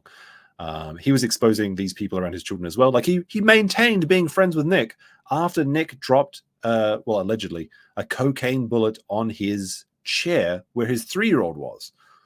How could he ever let this person back into his house or his life again? So any time that Aaron is like saying, judging Nick or anything, like he's basically not too far off from being Nick. Also, Myra, welcome to the member status. Thank you very much. Appreciate it. His 2 ex-wives were besties at one point, and he's been accused of choking and headbutting April, and you can. Is that true? Is Ralph just like his brain slushed? Is it against April? So I'm not too interested in Aaron's stories. Like I think the Steel Toe Morning Show has a dedicated group of A-logs, but I'm not too fascinated by that. Can someone confirm that to me if you're I guess a more avid watcher? Is there a restraining order against his first wife or is it against April? I thought it was against his first wife. I think Ralph is just sloshed here. This or not, but it's supposed to be the previous wife. That certainly changed the dynamics of how some people saw what he was saying. Look, so the stream buffers a lot. There's a lot of broken up things in here. Xkuma with a 5 or 50 Norwegian kroner says, "Where's the body cam footage, May? Where is it? It's on a flash drive. Do I still have that picture loaded up? No, I'm going to get rid of these so I don't re-click them again. There it is. There's the body cam footage update. It's being sent onto a flash drive and then mailed to Null's attorney. We're going to get it. It's very close, but it's the 4th of July. Happy birthday, Americans. Remember to like the stream. But it's coming pretty soon. But if it's not impossible tomorrow, but I would imagine next week at the earliest. And also, welcome to member status, New York Buck. Much appreciated. Of course, you do get all the benefits of his emojis and access to the private Discord if you join as a member. How many? Well, there's 1,500 people watching and only 400 likes. Come on, guys. At least 50%. Let's get this up to at least 700 or 800 likes. Just do that, and then I won't have to remind you anymore. All right, let's continue. Here's what I'll say. I'm going to say the same thing about Aaron that I've said basically every time. Aaron, on what he says. Aaron is his own man. He gets to say whatever he wants to say. He has his own show, and I hope he makes $1 million. People can assess his credibility without my input. A brief statement on the allegations of the that were in the restraining order petition that then allude back to allegations of domestic abuse between Aaron and April. All of that shit happened. All of those allegations and stuff happened before I had even first encountered April, which was I was on one Simpcast with her in late 2022 or early 2023. I don't remember. And then I didn't re-encounter the Imholtz until September of last year. So all of that stuff happened before I met them, and I'm not involved in that situation. I don't know anything about it other than what people have read in the in the fucking petition that was leaked. Can I go a bit faster on this one? I'm not too interested in the Aaron stuff. Ralph keeps getting messages because he boomed something, and I think people are trying to join the stream. So it's not your computer or it's not your phone making that sound. It's Ralph. I can't really comment on it. I don't know. Right. Well, yeah. And again, I've been accused of things I didn't do by women. And so now this is a great time for those YouTube members to use my custom emoji. Press X to doubt. Big fucking doubt. I didn't do that stuff. That bitch lied. I didn't threaten my ex-wife. I didn't post that revenge. Like, if you don't know about Ralph, we actually had a bit of a, I guess I should have started with this. Hold on. So someone in my Discord today asked, who is Ralph? And I said, I'll just read what I wrote in Discord. Off the top of my head, this is Ralph's backstory. 2 kids he can't see, multiple pill streams, posted his own revenge porn to own the haters, tried to own Andy Warski by going to Portugal, where he got beaten up and his purse stolen. Went to Portugal again, got beat up again by Cog and some British lad. He fled to Mexico to live in a tin shed to avoid child support payments, ruined his relationships. He ruined his relationship with Rekieta at the time when Rekieta was still very popular, because Rekieta made fun of a fart joke on stream. And then he literally went on like kill Rekieta tirades because Ralph farted on a stream once. He does the truffle shuffle quite a lot. He eats poop. He actually eats poop. In the revenge tape he released of him boning his first baby mama, I think, he sticks his thumb, like little Jack Horner trying to find a plum. He sticks it right in, then he takes a taste. So he literally eats poop. He blew smoke on his own baby. I believe it was marijuana too. He was in Mexico getting high, and the baby, Pantsu, came in, who is a lolicon. So she's already dangerous to be around children. And then he just blew smoke in Rosie's face. He used to have a live stream with over 10K live watchers, but now he struggles to make $100 a show. And he was also on scene when Chris Chan was arrested, which is a little bit of history. So he does have the Magic Chan curse following him as well. And now he's living alone in a shack in Mexico. That's only a fraction of what he's done, but that's just off the top of my head. I'm sure some other people could be a bunch of fan fiction. It's all true. It's all true. Also, he's going to build a church in his swamp in where did he lived in Virginia, didn't he? I'm not sure if his family swamp is in Virginia, but I believe he did live in Virginia, because that's where Chris Chan lived, and that's why he was able to get on scene when Chris was around. I believe he was actually cosplaying as Chris at the time. It was very funny. We did watch it while we were watching the Chris Chan extended Starga. Also, Myra with 200. I think these are Swedish krona. Thanks for covering this. People need to be aware of the Sonichu curse. It is real. Yes, it is. It's very real. That's why if you join as a, like, you may notice if you're a member, you get a member badge. It's the Elder sign, which actually protects you from all eldritch horrors. That's why we created it like that. So literally, if you become a member, you are safe from any eldritch curse from Magic Chan or Chris Chan, just from watching them. Now, I don't know if it can protect you from their full Sonichu medallion. It's probably not that strong, but I'll try and make the best member signs and elder signs, I should say. I'll give him, who knows what happened there. A lot of people keep saying suffer. That's Ralph's couch trade. It certainly changes, Suffer, in Ralph. my opinion, at least, like his true teller persona. Like I don't know. You don't have to comment on it. I'm commenting on it myself, right? Like it's like, oh, okay, this is guy's angel, and then it's like, oh, okay, maybe he's not, right? And so and all that came out. He certainly said a lot about you and your family, and April herself. He alleges. This is the face of a man who has realized his mistakes. Like, he promised Ralph the first interview. I think he went on Dick's show, though, didn't he? Or did Dick go into his show? I'm not sure. But Ralph got like the first interview with Rekieta, and you can see the regret in his face. I mean, he's got a lot to regret, but this is just the face of immediate regret. Also, good work for Ralph, actually. He hit the goal. $583, which is much more than Nick made on his last stream. Out of 275. That's the all-day goal. 71 shows in a row. Bitch, he's number one.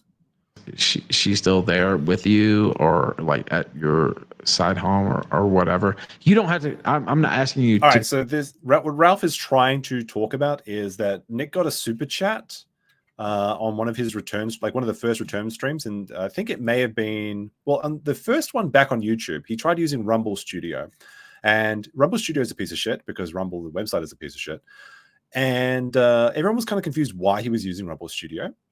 But because he didn't know how to do it, and I know why he was using Rumble Studio, I'll mention that at the end. But he didn't know what he was doing, and he had a hot mic for about a minute when he couldn't find his ethics complaint. So he was like shouting out, "Hey, honey, have you seen my ethics complaint?" Like, what? She's not going to know what it looks like. It's just a piece of paper, right? But at one point he says, "Go, like, if you don't know, go ask someone else." So there's obviously 3 people in the house. Since the kids aren't in the house, it's most assuredly going to be April, who is his own personal corner demon, who sits on a chair with a towel because she's got a stank ass or something. I don't know. But the clip was sent to Aaron himself, and he verified that it was April's voice. So April is still there. Now, the super chat came through and said, like, how is April doing and you're doing? Is she living with you or something like that? And he's like, that's a funny question. That's a weird question. I don't know how she's doing, but she doesn't live with me. And then obviously you have to take you have to understand the lawyer speak when Nick says anything. So April's not living with me. Allegedly, she lives in the house next door. That is his property. So she's probably there like 23 hours out of the day.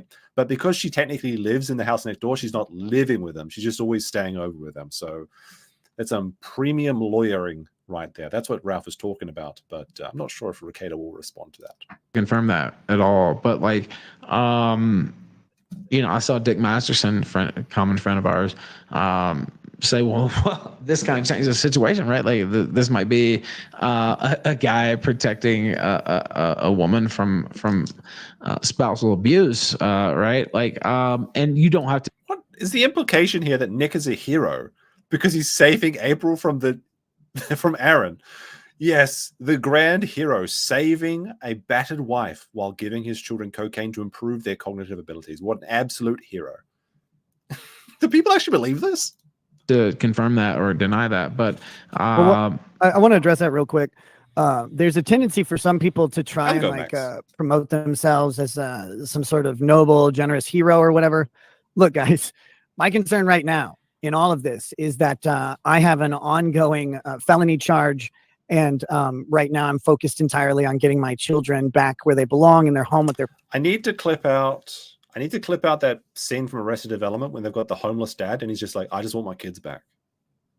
I'm going to do that after the stream. I'm going to see if I can find that. That's a great clip. Parents.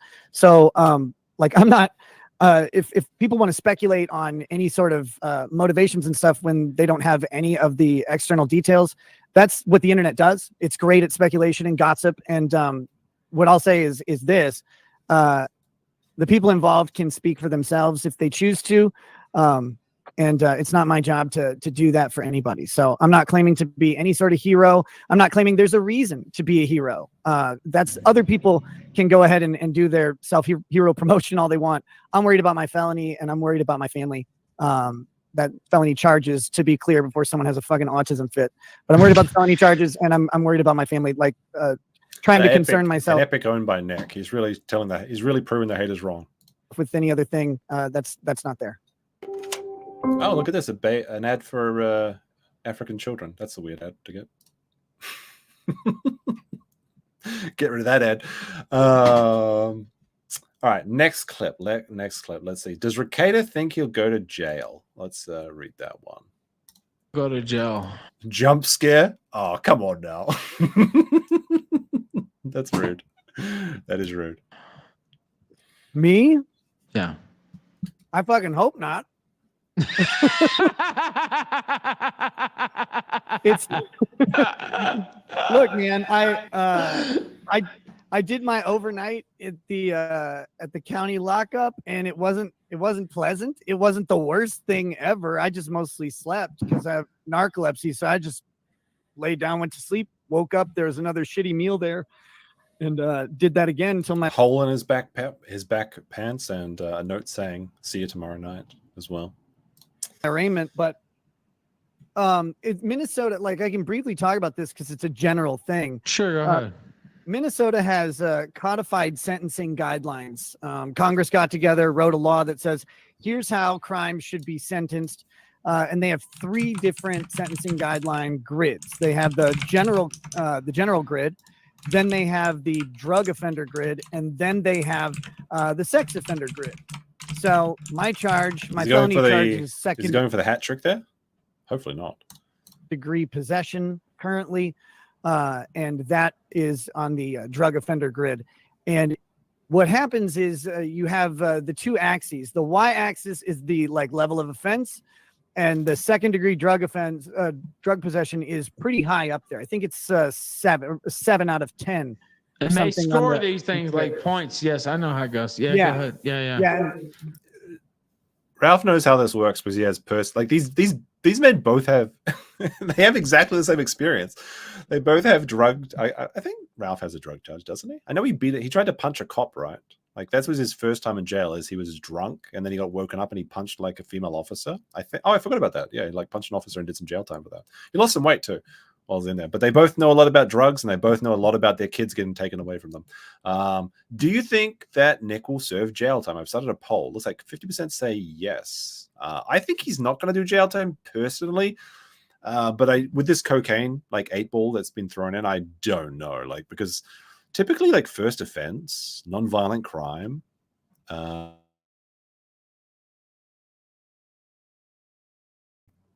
I think I got disconnected there for a second. Maybe not. We'll see. I might have been disconnected. It may have been an F in chat. You can post your Fs if you want. I think I have a custom emoji for that as well. There you go. You get that access to that if you join as a member. Right. You're back. Good stuff. Good stuff. So what was I saying? Yeah, I don't think Nick is going to do jail time because it's a non-violent first offense. But if the court brings the hard evidence and it's not like somehow he doesn't get some technicality to get this evidence pushed out. If the kid cocaine stuff comes in, it's not looking good. It's really not looking good. And I'm not sure if Alyssa has the clip included in this part because, kudos to her for getting this much content before the stream went down anyway. Unfortunately, I wasn't able to live record it. I was going to, but I was out. Shit, what was I talking about? I want to go to jail. I kind of lost my train of thought, though. It might come back to me. So the x-axis is the number of offenses. Well, I'm a first-time offender as far as the grid is concerned. Like speeding tickets and shit don't count. Sorry, that's what I was going to say. All right, so Nick made fun of the judge that was overseeing his Monty case, Jessica something or other, or Jennifer something or other, right? And Nick was doing his own pill stream. He said that some crazy rambling statement about drinking alcohol out of her vagina. And then he gets arrested, and then she's appointed as the same judge as his civil case. So now he's got this judge that he's made fun of. He said very, very crazy things about her. And in Minnesota, within 10 days, you can petition, and it's automatically granted, essentially, to have your judge replaced. So he replaced this woman that he said these crazy things about, and he was replaced with this new judge. Unfortunately, the new judge is very strict on drug charges. In fact, like for the most similar case that people could find from this judge and Nick's, he put some dude away for like a decade. So I don't think that Nick will do time because he's providing for his family, father. Usually you don't want to separate the kids from their parents, even though they're degenerates.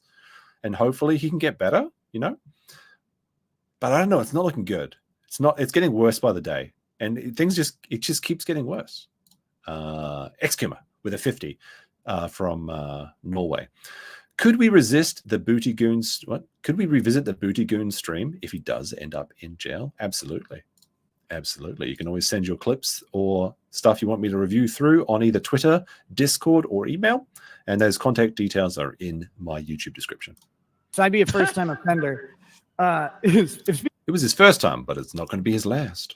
speeding tickets counted, we know. Oh my God, I saw those. Oh my God, he didn't show up for a speeding ticket. Oh my God, he's the worst guy ever. Anyway, yeah, go ahead. Sorry, I'll leave that. I mean, like you can meme and say that speeding tickets are like nothing offenses, sure, but he drives a very powerful car, his Mustang. He drove it off the road because he had no idea what he was doing with it after he had his midlife crisis. And his daughter was in the car at the same time. And I believe that's the same daughter that has come through with the coke charge, which is his favorite daughter, the one that reminds him of him, because she also has like ADHD or something, which is allegedly why he might give her cocaine in the first place. Allegedly. So yeah, the speeding tickets are like, oh, people are being Karens about speeding tickets. It's evidence that he's reckless and reckless with his family members. It does add up in the equation. But go ahead. It's fine. But no, so I'd be a first-time offender, and so it's like all right, car chads in chat telling me that I'm wrong about about stuff. Look, it's a high-powered car than he's used to or whatever. You know, he wasn't prepared for driving it, especially with the tires that he had on the icy roads of Minnesota. Even the guy at the dealership warned him not to drive it home, but he decided to go for it, and he drove off the road through a fence, I believe, but the car wasn't really that damaged. Judicial Studio says, maybe the judge wanted to quench his thirst with the vagina after watching his stream, and she requested his case. Maybe. Thank you for the Presumptive five. sentence for a conviction for second-degree possession of a controlled substance is 48 months. It's either 44 or 48 months. Doesn't really matter. It's one of those two. That's a long time. But there's a presumptive, especially with like, how old is his youngest kid? Like 6? 48 months. That's like, was that like a quarter of her life? If you actually went like, oh, just 48, that's like, oh, 48 months. That's like a quarter of your child's life, the formative years. Like if you're absent for that time because of your actions, that's horrible. stay of execution. So what that means is the judge will sentence you to the 44 or 48 months, whatever it suspend is. it, right? Right. And All right, yeah, so talking about deferment or a suspended sentence, yeah. But still, if he offends again, he could go away for those or longer. Suspend it out and you're put on probation. You may have county jail time and you may have a fine imposed, but the presumptive sentence is not going to prison. There's some flexibility Until you add in the cocaine with the kid thing, which maybe there's an explanation, but I doubt it. Like, I was thinking that, like, when I first saw the results of the hair follicle test, I was like, surely they have misplaced the girl's hairs. Like, this has got to be Kayla's hair. This has got to be April's hair. But if that's the case, why wouldn't they just test it again? And if that was the case as well, why wouldn't Nick just say, look, the test got mixed up. My kid never had cocaine. That'd be a very easy thing to say if he was innocent. And he's like, well, I can't talk about my case. If you didn't do something, you can say I didn't do it. That doesn't hurt your case unless you're lying about it. in there. But deviating from that in Minnesota requires the judge to actually have reasons, and that shit's appealable. So look, the prospective outlook on us, if everything just kind of goes normal and then ends tripped and fell, landed in coke, just like April did. I mean, even if that was the case, and the drug test suggests that it's repeated use, because like what they had on the test was the range they were testing for was about 500, which would be like exposure or one-time use. The test came back at 5,000, which is the medium level for someone that's a regular user of cocaine. So unless she was falling into cocaine like every other day, that's pretty unlikely. But even if let's just theorize for a second and say that this was an accident. Let's say the kid just stumbled and fell, and oops, their nose fell on the cocaine that was prepared for the lines. Even if that's an accident, Nick's still responsible for that. Every accident that happens to your children is your responsibility as their guardian, as their parent. He brought the cocaine into the house. If the kid's got the cocaine by accident, that's still his responsibility. And in one of the county health service or child protective service reports, they were saying easy access to alcohol. And we know that's the case because Nick has said that his kids will come in and use the PC, his downstairs dungeon, or I don't know if it's actually downstairs, but I always assumed it was. The vault where he streams from. Kids use his computer for other shit. And many times he's gone into the stream and said, oh, I can't find my shit because the kids have been using my computer. He has dozens of half-filled liquor bottles. Well, half-full might be a bit of a stretch. They're probably like the last shot or so left, right? But he's got dozens of these whiskey bottles lying around on his floor. 6-year-old, they get interested. Like, they like to imitate their parents. Daddy's always drinking the brown fluid. Why wouldn't I give it a taste? That happens all the time. And Nick's responsible for that too. And also, 200 Studio with a 2 says, she just likes to be called Judge Moist in bed. There you go. I should have saved the picture of Charlie. up with us being found guilty. Like if we went to trial and we're found guilty, so no like plea deal, leniency or anything like that, that would be a prospective or a presumptive stage sentence of it's like I said, it's either 44 or 48 months, and then we'd be put on probation for like a year or 2 years. Now, a whole shitload of things could happen in the meanwhile, right? Like they could determine that we don't meet the criteria for second-degree possession, and it should be third. Or they could decide that they found us running, a slave trade or something, and like tack on a bunch of charges. Or I could. I mean, is it really that far out of bounds now to think about that? He did have foster children, and he has been giving kids cocaine. Is having slave kids really beyond the pale that much? I'm not sure if I would joke about that. Like, you want to lean into jokes, I guess, but I don't know, man. Maybe you shouldn't be making those jokes. Like because I mean, he said with Null, like, I'll play the clip at the end, but I won't do it again. But right now, but he said in the clip like that he does. I don't think you should give kids cocaine. Is he just joke about shit and it just comes true? I don't know, man. Maybe you shouldn't say these things. really weird theory. Like I could get charged with a felony, do a speedy trial, and have that trial have me convicted, and then I'd be I'd be a second time offender, right? Like all of those things could change the outcome, but the presumptive sentence would have no prison time. And, as far as jail time goes, it's impossible to say what a judge would do. And I'm not aware of anything that currently not aware of any plans of the county for things like if they wanted to pursue aggravating factors or whatever. We just don't have enough. We don't have any information about that stuff yet. We're way too early in the process. So. Oh, there we go. I guess there's ads at the end of all these clips. Apparently, I should go to Big Camera. It's actually not a bad shop. I think Yodobashi camera is better, but there you go. All right. Next one we've got. Let's do a short. There's like one that's like a minute here. Let's do a short one. 5 minutes, 6 minutes, 1 minute. All right.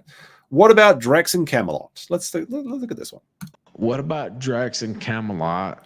So, like, even though Ralph sounds incredibly slushed right now, he was much worse when the stream started. I'm actually impressed that he had the energy to make it to his interview. This happened like 6 hours into the stream. What about Camelot though and Drex? So here's the thing. I barely have fucking any time to watch things that are out there. So that's not true. That's not true. Because there's a neat little trick you can do in chat. Like, this is a little bit of a tip for you guys, right? If you put @ and then you say like if I went like, there's no Nick in chat, right? Like if Max is in chat, I can go Max Mura, hi. Okay. So when Camelot was streaming about Nick every day, I would do that in the chat, and I could see that Rekieta was watching in the streams. He says he doesn't have time to read his Kerry Thumbs threads, but he's messaging Null every time something new comes up. He says he's not in any of these streams, but when I @ him as a test, because I do this, it's a bit of a spy boy, right? Like a bit of a sneaky boy. Yeah, I'm Hacker Man. That's exactly right. I'm a meme Hacker Man. He was there. He's been watching these streams. And maybe he figured it out and he's gone incognito or something, but he's absolutely been watching these streams. And like, I'm too busy. Well, why? But you got to drive your kids to school. Oh, wait, that's right. So bold-faced lie. Nobody believes that he doesn't have the time to do it. He just says that. And it's weird. Like he gives Ralph an hour here, and then he has an emergency when he has to go. It's 10 p.m. at night in Minnesota. What's this emergency that just he's like, I got a deadline, man. I got to go. It's 10 p.m. the night before July 4th. What is the deadline? What is it?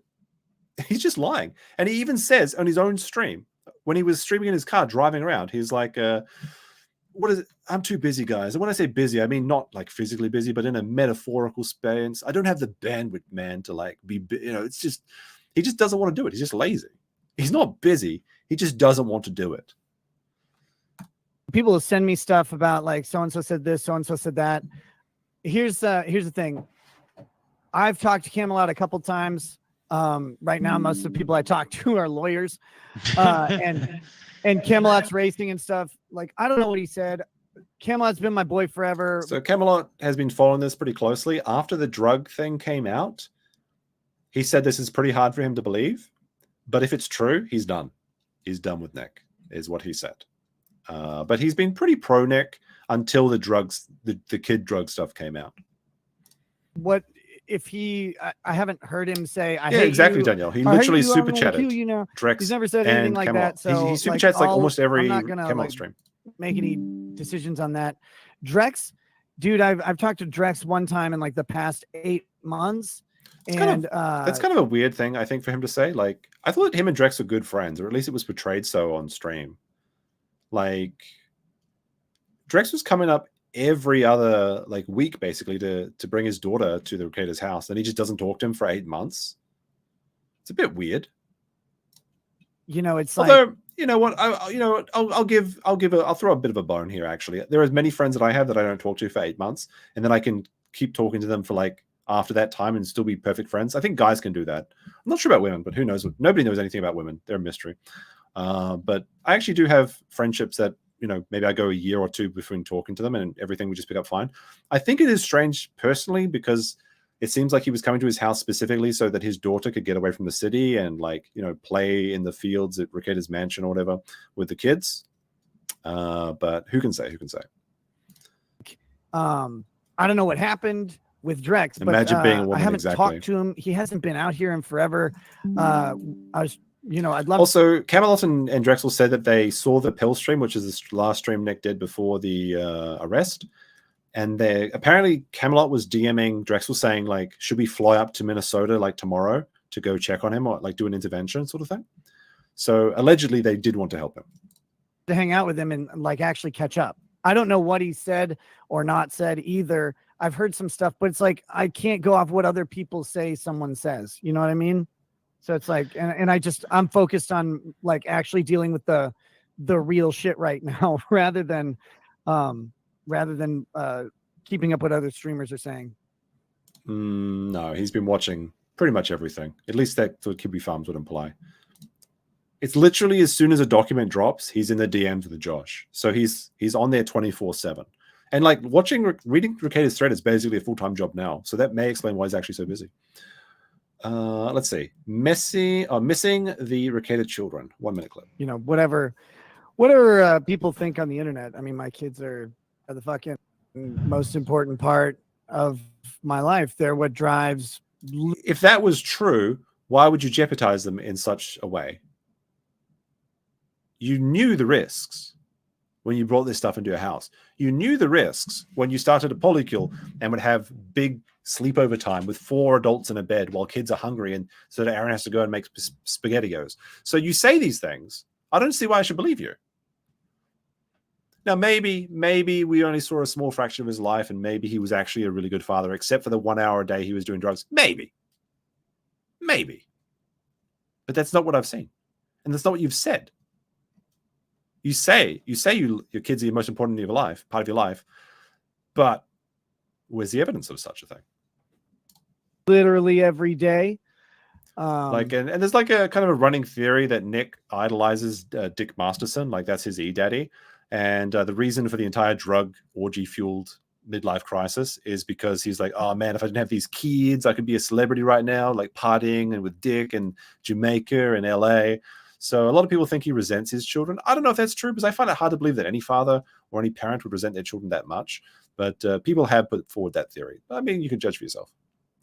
I think that his actions over the last year have indicated to me that he's not that interested with his kids and he's kind of gone in autopilot mode for parenting. But I mean, who am I to judge? They're who I drive literally every day. Not anymore. And not having them around it's devastating. It's a piece of you that's pulled away. And that's it's something I wouldn't wish on anyone. And I think you may remember back when we were sent you a message and just said, hey, so this buffering is from Ralph's internet. There's nothing we can do about that. And all the internet bullshit aside, family's family, and I hope things work out where everybody's safe. So I know all about it, but when your kids get my kids are a piece of me. I think that his kids are with his grandparent, or Nick's parents, so they're with their grandparents. That would be Kayla's parents, because I believe Nick's parents live in Florida. They've got a pretty nice house, actually. But there was a little bit of people weren't sure. The police reports say that they went to foster parents, but foster parents can be family members in some places. Nick has said multiple times that the kids are with the grandparents. I'm going to take him at his word for that. It doesn't seem like there'd be any reason to lie about such a thing. I'm going to assume that they are with their grandparents at this time. Which is better than being in a foster family. I mean, the people that actually, put their time and effort into being foster parents, that's a good thing to do. But there is no replacement for family. And there are a lot of foster families where a lot of shit goes down that you don't want to know about. It's not a good place to be. Because there's no quality control for you as a parent, right? The government takes your parents or your children away because of your actions. And then it's basically a random grab bag of, are they going to have good foster parents or not? hopefully you can assume that your parents, though, will look after the kids in a good way. That's what I would assume that is the case, though. Very real way. Like when I see them, I tell them like there's a lot of predators in the everything's foster different. care system. Different kids have, which is a shame because it's like different... it is like if you actually are doing it in a noble way to help like children that don't have families, that's actually a very honest thing, like a very selfless thing you can do. But the problem is that there's just so many abusive people that are doing it for government handouts, basically, and a lot of predators. Different interactions with each one, and you feel it. My oldest daughter, like, she's hilarious. She's very sarcastic and snarky like I am. And so like, it's weird not like walking into a room and having her remind me that my nose got there 10 minutes earlier. Like, it sounds silly, but it's those little fucking things that when those are gone, that's the spice, man. And it's not there. It's empty. I don't believe Nick is a predator, Felix, but I definitely believe he's an addict. All right, let me see what it's like. Let's see what it's been like for the Rekietas stuck at the government's pace. What has it been like for you personally to deal with this? I mean, it's the frustrating part is the pace, because you're stuck at government's pace. You get things that are presented to you that you need to deal with or do or take care of, but you can't actually do them. You have to wait for a hearing. You have to wait for whatever the next meeting with a government person is. And all the while you have to just sit there. You can't say anything. You can't do anything because anything you say can and will be used against you. I'm sure there's a bunch of people who are... You can do is you cannot bring these things into your house. Now, in Nick's position, there's not a lot he can do to speed up the pace, but there's a lot of preventative things you can do by just not being a degenerate asshole. I know you might call me like I don't know, like a square or something, man. I don't know, but that was really cringe. But I mean, I was trying to be cringe, but it still was cringe. Ironic shit posting is still shit posting, right? And ironic cringe is still cringe. But yeah, just don't do these things in the first place, and then you don't have to worry about it. Going to freak out about what I've said so far, even though the government already knows everything that I've said. I'm not straight edge. I mean, I don't do drugs. I used to drink a lot. I'm drinking a lot less. In fact, this July, I'm not doing any alcohol. And I'm going to try and not do any soda or sugary things as well, which is very unfortunate. I guess this month I am straight edge, because I was buying some soda water today, and then right as I get to the checkout, there was a Japanese treat called cream colon, and I really wanted to buy it to just show people on stream, but I was like, I said I wasn't going to do any snacks this month. Shit, I think I might buy it, but not eat them. I'll just show them on stream as like my idol. But yeah, I decided that like, just for July at least, no drinking on stream. No kidding. Just kidding. But yeah, probably just a dry July for me. We'll be back with August. I'll probably need the alcohol in August to get through the trials and the Rings of Power. Part. Right. So everything I've said, the government already knows. So I'm not really worried about it. In that respect. Yeah, cream colon is a Japanese. There's a bunch snack. of misinformation that comes up because the public doesn't have access to everything, mainly because there are laws that involves children. Well, I mean, you're trying to use those laws to prevent people from knowing the truth. But yeah, here's the cream colon. It's a Japanese. It's just like cream in like a roll. I guess I should show the picture when I say cream colon so people know what I'm talking about. But it's actually pretty tasty. But I don't buy it because it's tasty. I buy it because it's funny. And so they don't get access to everything, and that's the way that goes. But like for example, people say like I'm not submitting to drug tests or whatever, which is completely false. Right. Yes. Well, see, this is the lawyer speak coming out again. No one's claimed that he's not submitting to drug tests. The claim is that he's not releasing those drug tests to the Kandiohe County, which is one of the requirements for getting his kids back. Now, in his first stream back, he's like, yes, I did a drug test, and shocker, I was clean. So the drug test, he was arrested in May. The drug test was a week later in June. It only takes a couple days to pass like a piss test for cocaine. It comes out very, very quickly. If he submitted to a piss test like a week after, I totally believe that he came up with a clean drug test. What's his hair follicle test like, though?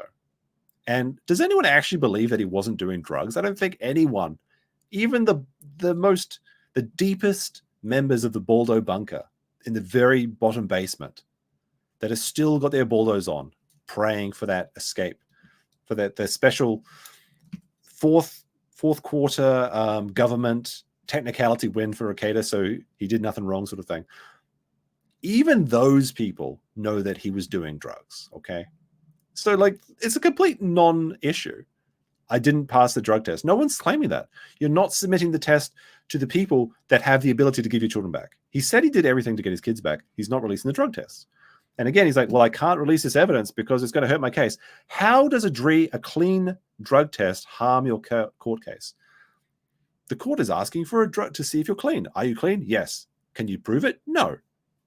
How does that make sense? I'm 100. Danielle said, does make a good point, though, I suppose. Technically, the criminal charge is for possession, not consumption of drugs. I guess that's true.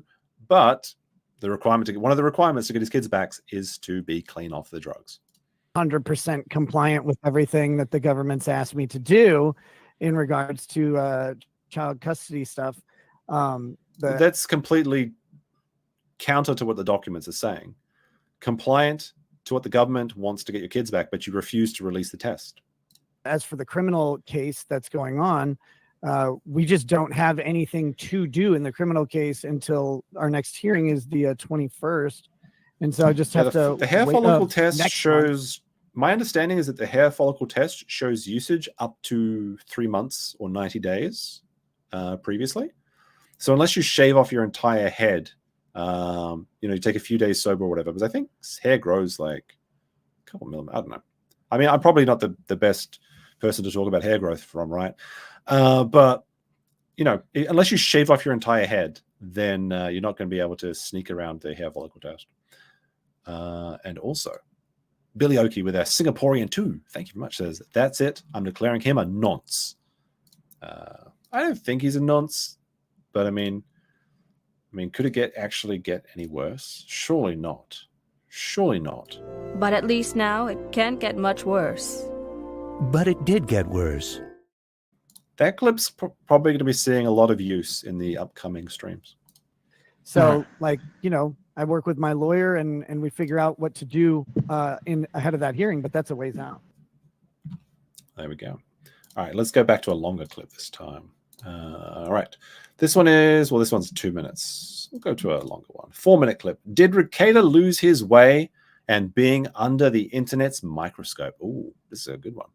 I know you don't want to talk about Aaron and all his bullshit that he's put out here.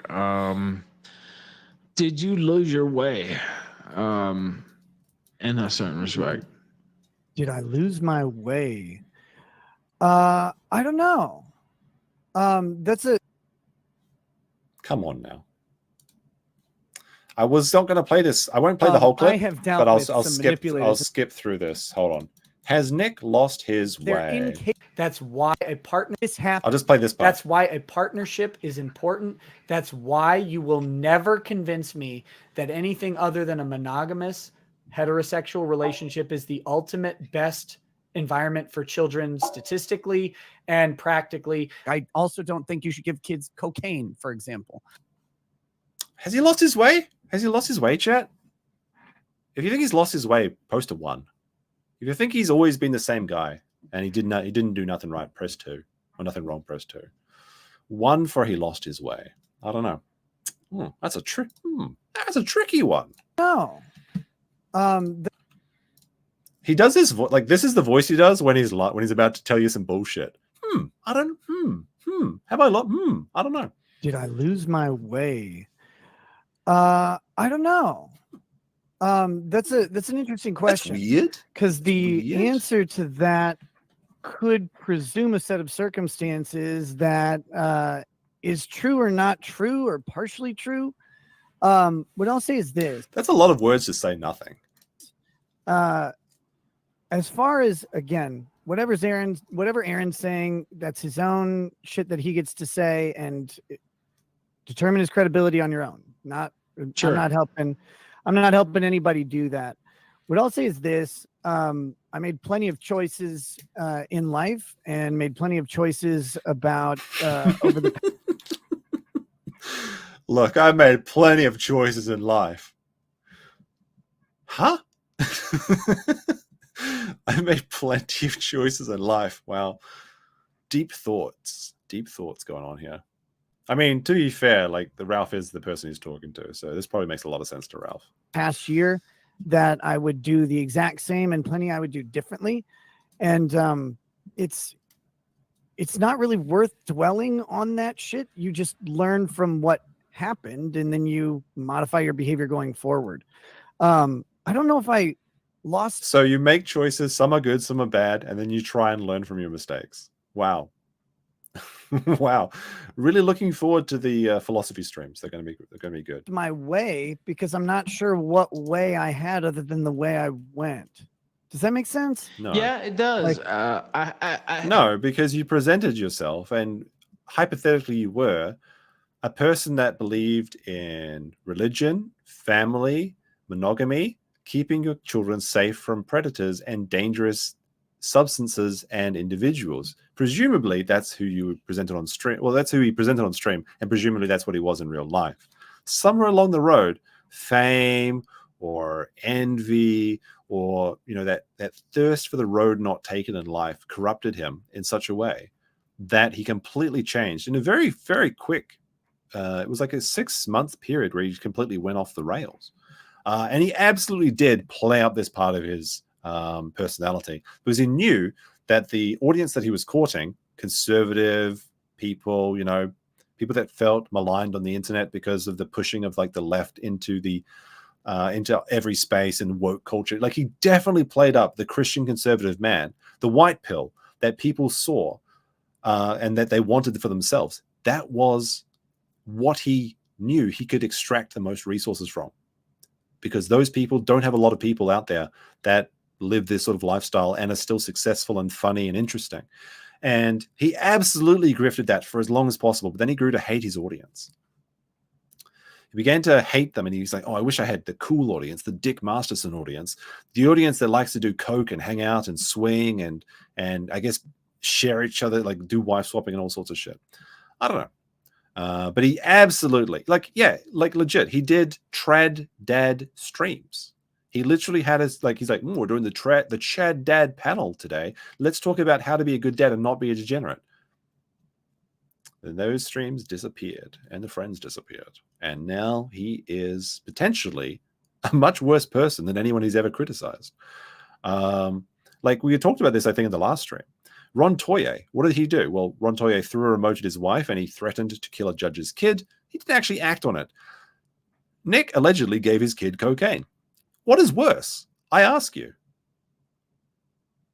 Really, think about it for a second. You shouldn't even need a second. Just, it's worse to give a kid cocaine. Like women, I apologize if you've had a remote lobbed at you. Maybe you deserved it, maybe you didn't. I don't know. But a 9-year-old or a 6-year-old, sorry. I'm not sure. I think it was 9-year-old, right? A 9-year-old having cocaine is much more, it's going to have a much greater effect than having a remote lobbed at you by a dude in a wife beater.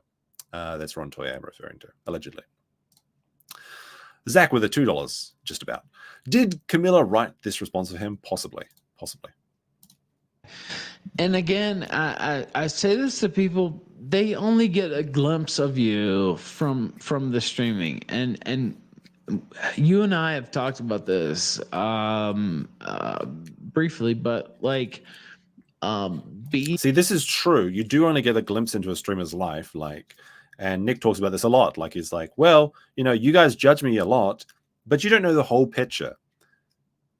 Checkmate, Kiwi farmers. I don't feel so good, Kiwi bros. Chomp on the chip, right? I'm sure you know that clip I'm talking about. He said that these things weren't true. He said you only have a glimpse. But what happened? It was all true. It's like, no, I'm not into swinging degenerate shit, Kiwi farmers. You just see a slice of my life. It's just jokes. It's just funny jokes. When I said this thing completely seriously, it was a funny joke. Checkmate, Kiwi farmers. And then guess what? The swinging is true. The cuckoldry is true. The drugs are true. It's all true. So, yeah, you only see a fraction of a streamer's life, but sometimes you can put together a pretty good picture with just a fraction. Being a streamer and putting it out there, but you only put a little bit out there, right? Like people don't really, unless you're terminally online in a locals chat 12 hours out of the day, sharing pictures of your wife nude, more or less nude, like maybe in panties or something. But yeah, you see a portion typically. He shared a lot. He overshared to an insane degree. I was never a member of locals, but I saw some screen caps and he was in there all the time. I never saw him not in the locals chat, responding to people, sharing photos, responding to, like, talking about his everything. understand what it's like to be under the microscope. Most people don't, at least. How's it going, MLS? So it's hard to deal with when that shit blows up. Yeah, and it's weird because you have a couple options when when the microscope gets turned on you, or sometimes it's a telescope, right? Like you have a couple options, and it's like you can try and address things, you can try and joke along with it, you can try and deny things, or you can... Hey, look, Eric, if I'm gonna do my best Rekieta, right? It wasn't in his hiney, okay? It was between the hiney, all right? There you go. There's the lawyering. That's weird. Why are you thinking about his hiney? I don't know. Confirm things, and the reality is that streamers do a mix of all of it, right? Like you sometimes you're throwing fucking darts. Like it's like, do you like roll with these jokes? And then the jokes become like, I was actually just talking about this with Lady Rackets while we were driving today. It was like in our sector, in the sector, right? Like there are things that are jokes, and there'll be a joke for a while, or like maybe someone has a really bad day, and there's like a meme joke that comes out of it, and it starts off like funny and memey, but then something else happens and something else happens, and it makes it like way more serious and fucking brutally mean. Yeah. And then you're like, that joke that was kind of like funny and lighthearted is now fucking vicious. And I mean, the joke, you're swinging with your wife, okay? The Kiwi Farms didn't meme that into existence. You were swinging with your wife and you were hiding it, and the Kiwi Farms was joking, and they just got it right, which is pretty, in retrospect, it was pretty obvious, and I wish I'd cottoned on to it sooner. But they didn't meme anything to existence. Meme magic didn't affect your life like this, Nick. You were doing these things, and people found out, and they called you on your shit. Like, we're throwing darts trying to like figure out how to do it. So sometimes you roll with a joke at the beginning, but then it becomes this vicious thing, and you're like, well, now I can't. Hey, look, the Joker saying jokes are mean. Look, you're just one bad day away from being Nick Rekieta. One bad day away. It could happen to you. Can't reel that back in. There's no way to do it. And so other times you just have to kind of fucking like deny shit outright, like when it's really bad, I guess. But you also don't have time to address everything. So it's a fucking tough sort of circumstance to be in, because you never know what to do. But Nick always does the same thing. He always doubles down, and he always like tries to play into his oppositional defiant syndrome, whatever it is, whatever he self-diagnosed himself with. People say, like, don't lick the bottle. I'm going to lick it 10 times just to piss you off. He does it every single time. He's making those choices. He's not forced into them. Like how the internet is going to take something, or how they're going to change like what the advice is on how to handle something. Because do you remember when the advice for everything was lean into the joke? Yes, I did. Okay, so he talks about leaning into the joke a lot. Like, yeah, you can lean into a joke, that's fine. But like when the joke is being a pedo, maybe don't lean into that joke. Maybe don't lean into the cuties. Maybe don't lean into being friends with Vito, right? Yeah, how's Vito doing with leaning into the joke? Right. But the thing is with Vito is he's not even joking. He is a pedo. I mean, he is. He admitted as much. Oh, it's a funny joke. What's the joke? He's like, I want to F kids. What's the joke? Where's the punchline there? I mean, apart from his own life, that's the punchline. But when he says these things, it's not a joke. He's just admitting to it and giggling because he can just say, "Oh, it's just a joke. You're just a Karen." Ha, ha, ha. No, he is a joke. I mean, he is a pedo. He admits as much. He hangs out with pedos. They interview pedos on their show. Digibro, confessed lolicon multiple times on the Dick show, going to Dick's house, hanging out with the entire family, which is just him and like a 40-year-old woman who's never gonna have kids now because Dick stole her baby years. Not well. Yeah. And that's not good advice, by the way. The just a joke thing is kind of annoying because Nick uses that. He's like, he'll say something ridiculous and then he'll say, yeah, it was a funny joke. Nobody was laughing. And you never even tried to make it into a joke. You just said something straight up, didn't get a good response, and then said, well, I was just joking. Joke's on you. I was just pretending to be retarded. All too often that is the case. All right. This one's called Rekieta's CPS history. So he's correcting the record on the 2009 case. One more question, only because people bug me about it. They claim there is other CPS like involvement before this, etc. You can clear there are three. I can clear this up real quick. Sure. There are three things that came out in there's a report today. It's like a discovery report or something that got, I think, filed. And it talks about 3 prior CPS interactions. Yes. One of them was in 2000. Well, the file number is from 2009. That's not actually when it was. That's not our family. Lady Raggets and I were foster parents. Really? We were foster parents before.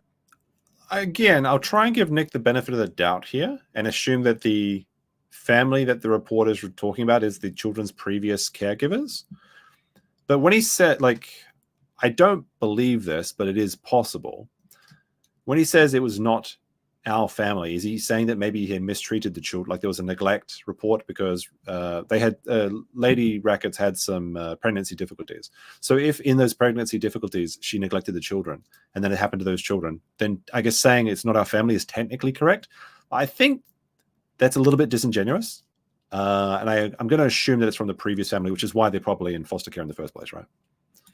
Our first child was born, and we stopped being foster parents just a little bit before our second child was born. Lady Raggets was pregnant, and she was put on bed rest because she had some bleeding that they were concerned about.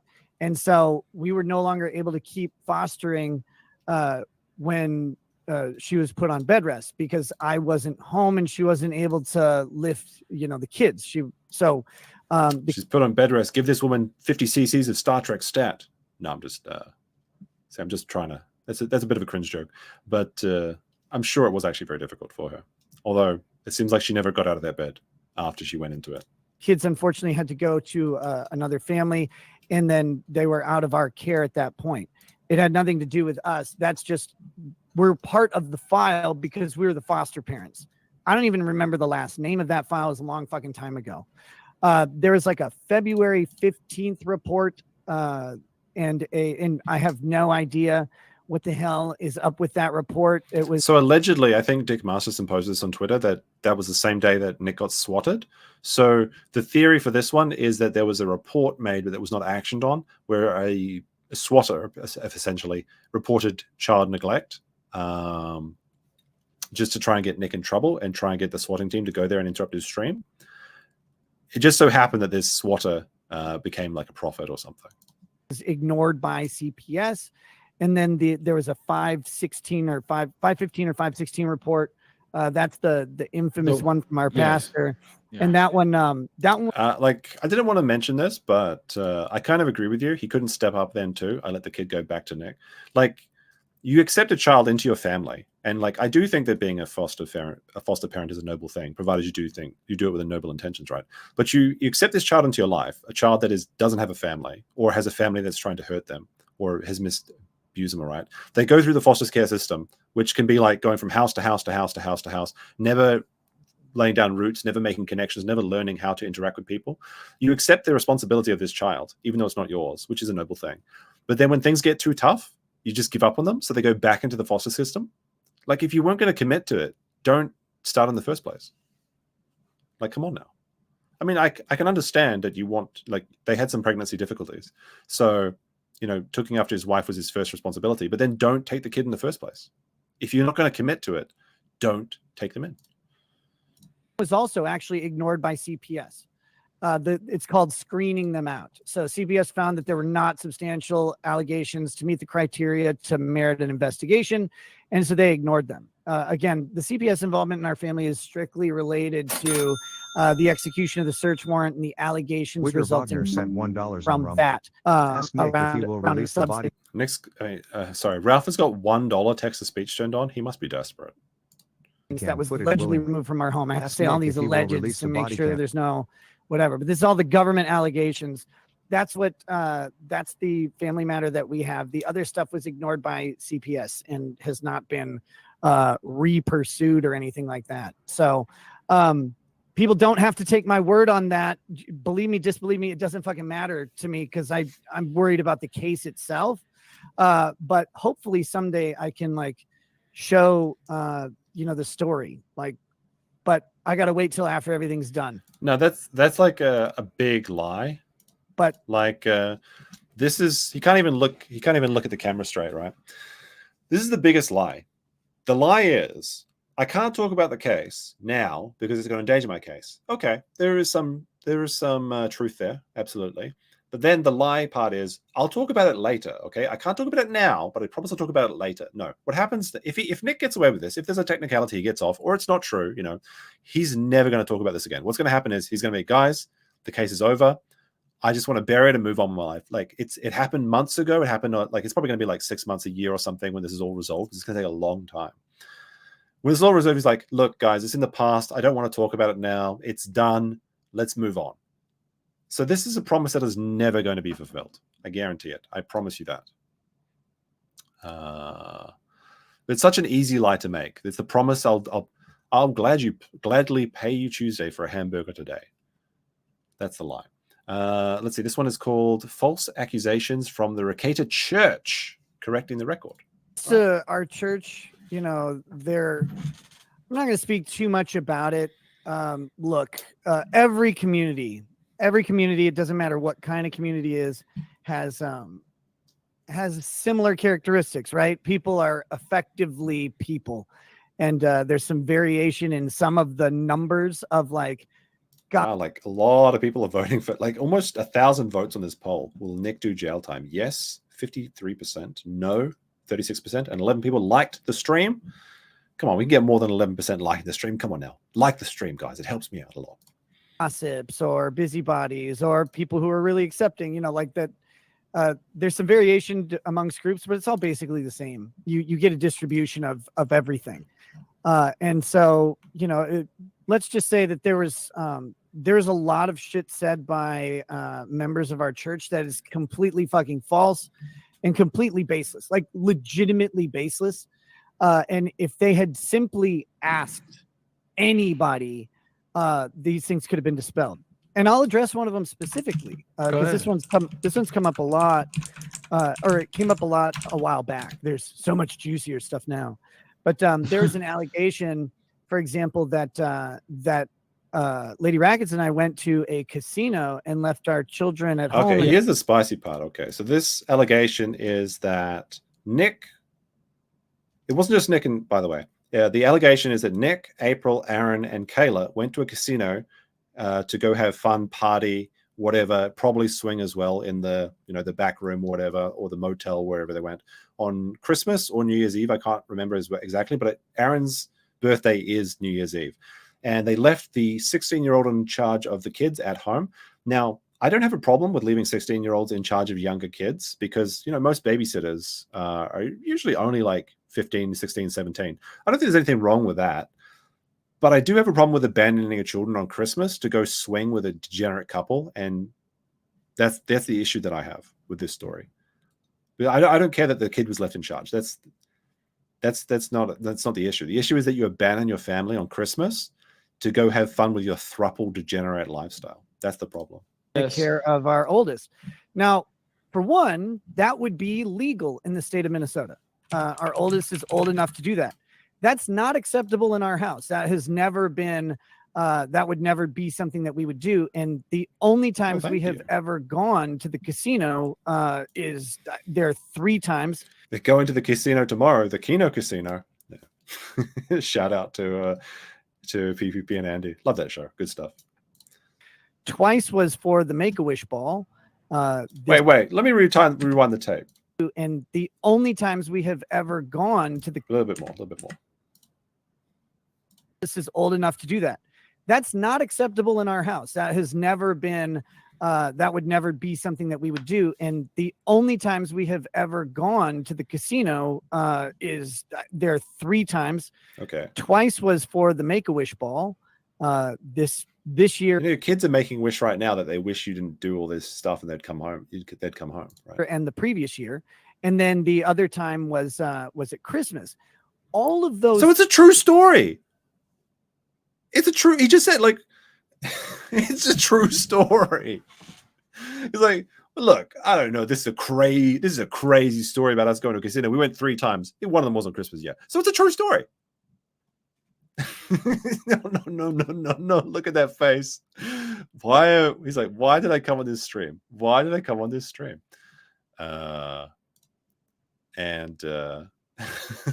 Can we hit it? Yeah. Can we hit 1,000 likes on this stream? That we only need 300 more likes. There's 1,600 people watching. Come on now. If just 300 people hit that like button, we'll be over 1,000 likes. And that'd make me very happy. And also it would help get this chat to get the stream pushed out into the YouTube algorithm. It does actually help. There are these different thresholds. The first is 100. The next is 400. I don't know higher than 400 because I typically don't get this many viewers. But 1,000's got to be a good our number, children were with Lady Racket's parents.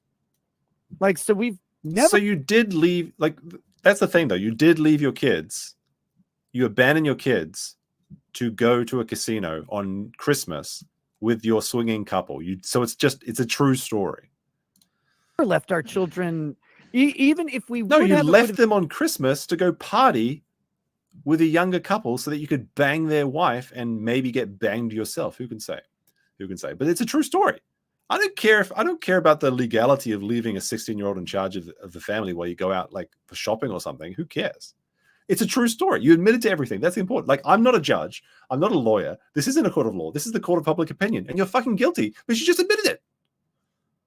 Been legal, but we never did that because we're way like we guys we hired a full-time fucking nanny. And she quit because she couldn't take your degeneracy anymore. That's what Aaron said. She said that she gave up because it was too degenerate. You probably tried to include her in the swinging and she didn't go for it. So then she started working for a different lawyer family.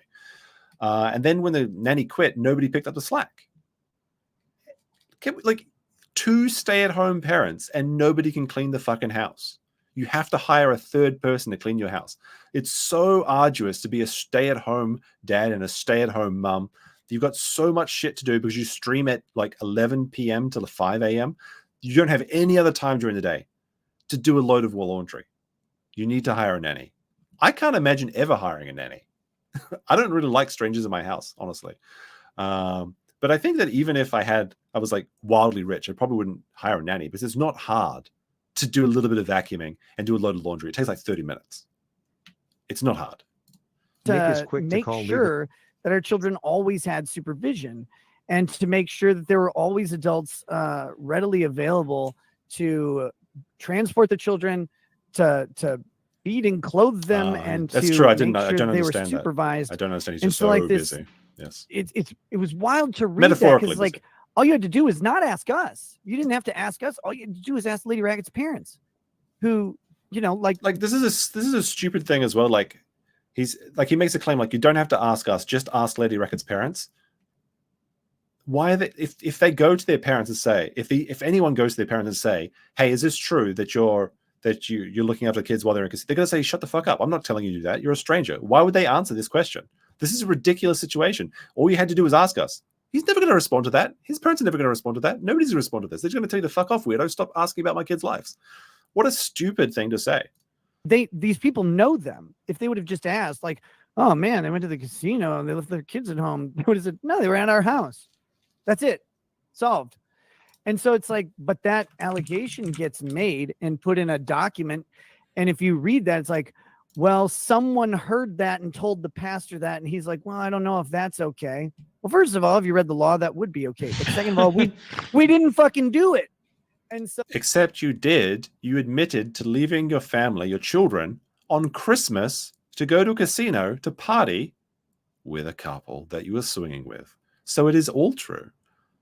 This is what there's a lot of this going on is they'll look for one detail that's like incorrect or like one part of the story that's like incorrectly reported, and they'll pounce on that little detail and say, look, this is not true. This is a ridiculous story. It's like, no, I never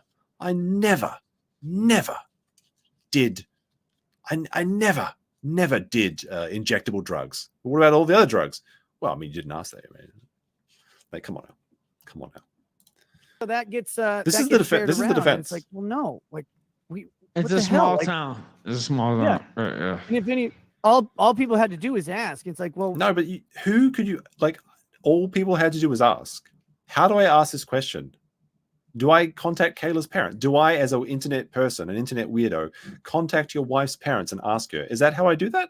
I assume he's talking about the people in the community. But even so, why would they tell anything to strangers? Right? The church calls you like, ring, ring. Hello, this is the church. Is your son a degenerate swinger that's abusing his children by giving them drugs? What the fuck? That's how the conversation goes. It's impossible for this situation to ever occur. yeah, we could have corrected that real fucking quick. No, you couldn't. But it's easy to say. It's easy to say this. All you had to do was ask. What happens if you actually fucking ask? Like, I'm going to treat you like a stalker. But instead, you went to the government. I guess it's weird, man. Hey, look, I don't like the government getting involved with my shit, but like, if this is true, if you gave your kids cocaine, I'm glad the government was there to step in because nobody else did. Aaron didn't step in. April didn't step in. Kayla didn't step in. Your parents didn't step in. The nanny didn't. Well, actually, I guess the nanny could have stepped in because she may be a witness. So actually, that may be not the case. But nobody stepped in. So you know what? Maybe it's good that the government did show up and step in. Okay? I hate the government. I don't want them involved in my life. But you know what? I'm pretty pro them taking kids away from people that give cocaine to them. I'm going to say that's a government W, actually. Taking kids out of abusive families. That's if it's true, allegedly. Okay. What is if there was a defense, it would have been said by now. That's a strange fucking attitude, in my opinion. But is it as strange as giving your kids like that's the thing? Like you always say this thing like, that's weird. That's strange. That's a weird question. No, it's not a weird question. It's a weird lifestyle. And people are asking you because it is weird. That's all right. Looks like there's three more of these, and we've gone through more. Let me see which one looks good. All right, the hair follicle test and government's leverage. Oh, interesting. This one looks interesting, actually. Maybe we should save that for last. All right, let's do this one. The Rekieta Children's CPS placement. This is 6 minutes. I'm going to put this at 1.25 speed. Apologies, people watching replay on 1.5 speed, because now it's going to be really hard for you to listen. You're going to have to slow that down and give you more watch hours. Correct. My kids are taken from me. My kids are on my kids are taken from me. Funny joke, guys. What's called an emergency placement. It's related to their parents were arrested, and the kids have to go I'm not somewhere. sure you'd be laughing about that. Thankfully, we have significant amounts of family close by, and they were able to, they're able to house our children in the meanwhile. So our kids are with family, but they're not at home. If that makes sense. Yes. I've seen some speculation out there that they went with like Sure. strangers or something like that. No, that's not true. They're with Aaron was a family, snack boy. and we get to see Aaron was them. a It just snack has boy. to be, there are rules around seeing them. So they have not been taken by the state, is what you're saying. I mean, they've been placed into a temporary placement with family. So in that respect, So you're saying the state hasn't taken your children away? Well, I can only visit them during supervision, and we're not allowed to have them in my house. But no, they haven't taken them away. They've been placed with family. Like, just say yes. Just say yes. You think he's laughing because it's funny? No, of course. A lot of people laugh in like awkward situations. But again, He chose to come on the stream and give this interview. He knows that everybody's watching. He needs to have a bit of clarity about what he's saying. Did you see Tucker's speech in Australia? No, I didn't. You can send it to me and I might watch it. Not on this stream, but I'll watch it privately and maybe talk about it. Your own family, like, with your own relations, though, right? Like not like just random. Yeah. And to be clear, our children are like, how do I analogize this? Our children. Don't make an analogy. Just tell people the truth. Okay, this isn't Star Trek. You don't have to fill up the government energy like a balloon expanding. All right, you don't have to make some sort of wild thing. Just say what happened. Just say the truth, or don't say anything at all. Either or. Those are both great answers. Children are like in a pre-trial probation. We haven't even had our. Well, there you go. We actually just said the truth. Like they're in pre-trial probation, so they've been taken away until the trial happens. Simple as. Just say that the kids have been taken away until the trial occurs. On child, like child custody, it's what's called an what emergency. What do you mean trial on child The determination custody? is that an emergency existed there's no within the home that was determined by the allegations from the execution of the search warrant. Right, the search warrant execution, as the internet well knows, alleges that a substance was removed from my home, and so in light of that, there's an emergency placement that occurs until the county or the state is able to adjudicate whether the children. I'm not sure if it's so Nick has 3 trials, so you have to be a little bit more specific. The defamation with Montegraph is happening on July 30th, is my understanding. I think someone in the chat said earlier that the trial for the kids is on August 20th, but that could be the criminal case and it could be the CPS case. So he's got 3 cases. He's got the Montegraph case, which is coming up first, I assume. Then he's got the case to not go to jail and the case to get his kids back. I believe those are happening on August, and August 20th or 21st is my understanding. In our need of ongoing services. There's a lot of weasel words. We haven't gone to trial on it. So right now, it's like I said, it's like a pre-trial probation to analogize it to a criminal case. So and again, is that an analogy at all, or is it just what it is? I mean, it's a comparison, perhaps, because I guess the criminal and juvenile cases are different slightly, but I'm not sure that's an analogy at all. You can get into this or not. Do you think that that's being used against you, like in one manner? Like, of course, you want your children back in your home, and you have 5 kids. And I'm reading this, and I don't know the full aspect. Let me address something. Hold on. I didn't know that Ralph could read. Something real quick. Sure. So, okay, this is what happened a lot during the stream. There was a lot of echoing and reverb because of Ralph boomering stuff. It was actually pretty funny at points. There was some very funny, like I think you heard like thanks Scratchy for the super chat, like for $1 Scratchy super or something like that. It went on like 20 times. It was pretty amusing. Some people in the chat are misunderstanding what I'm saying.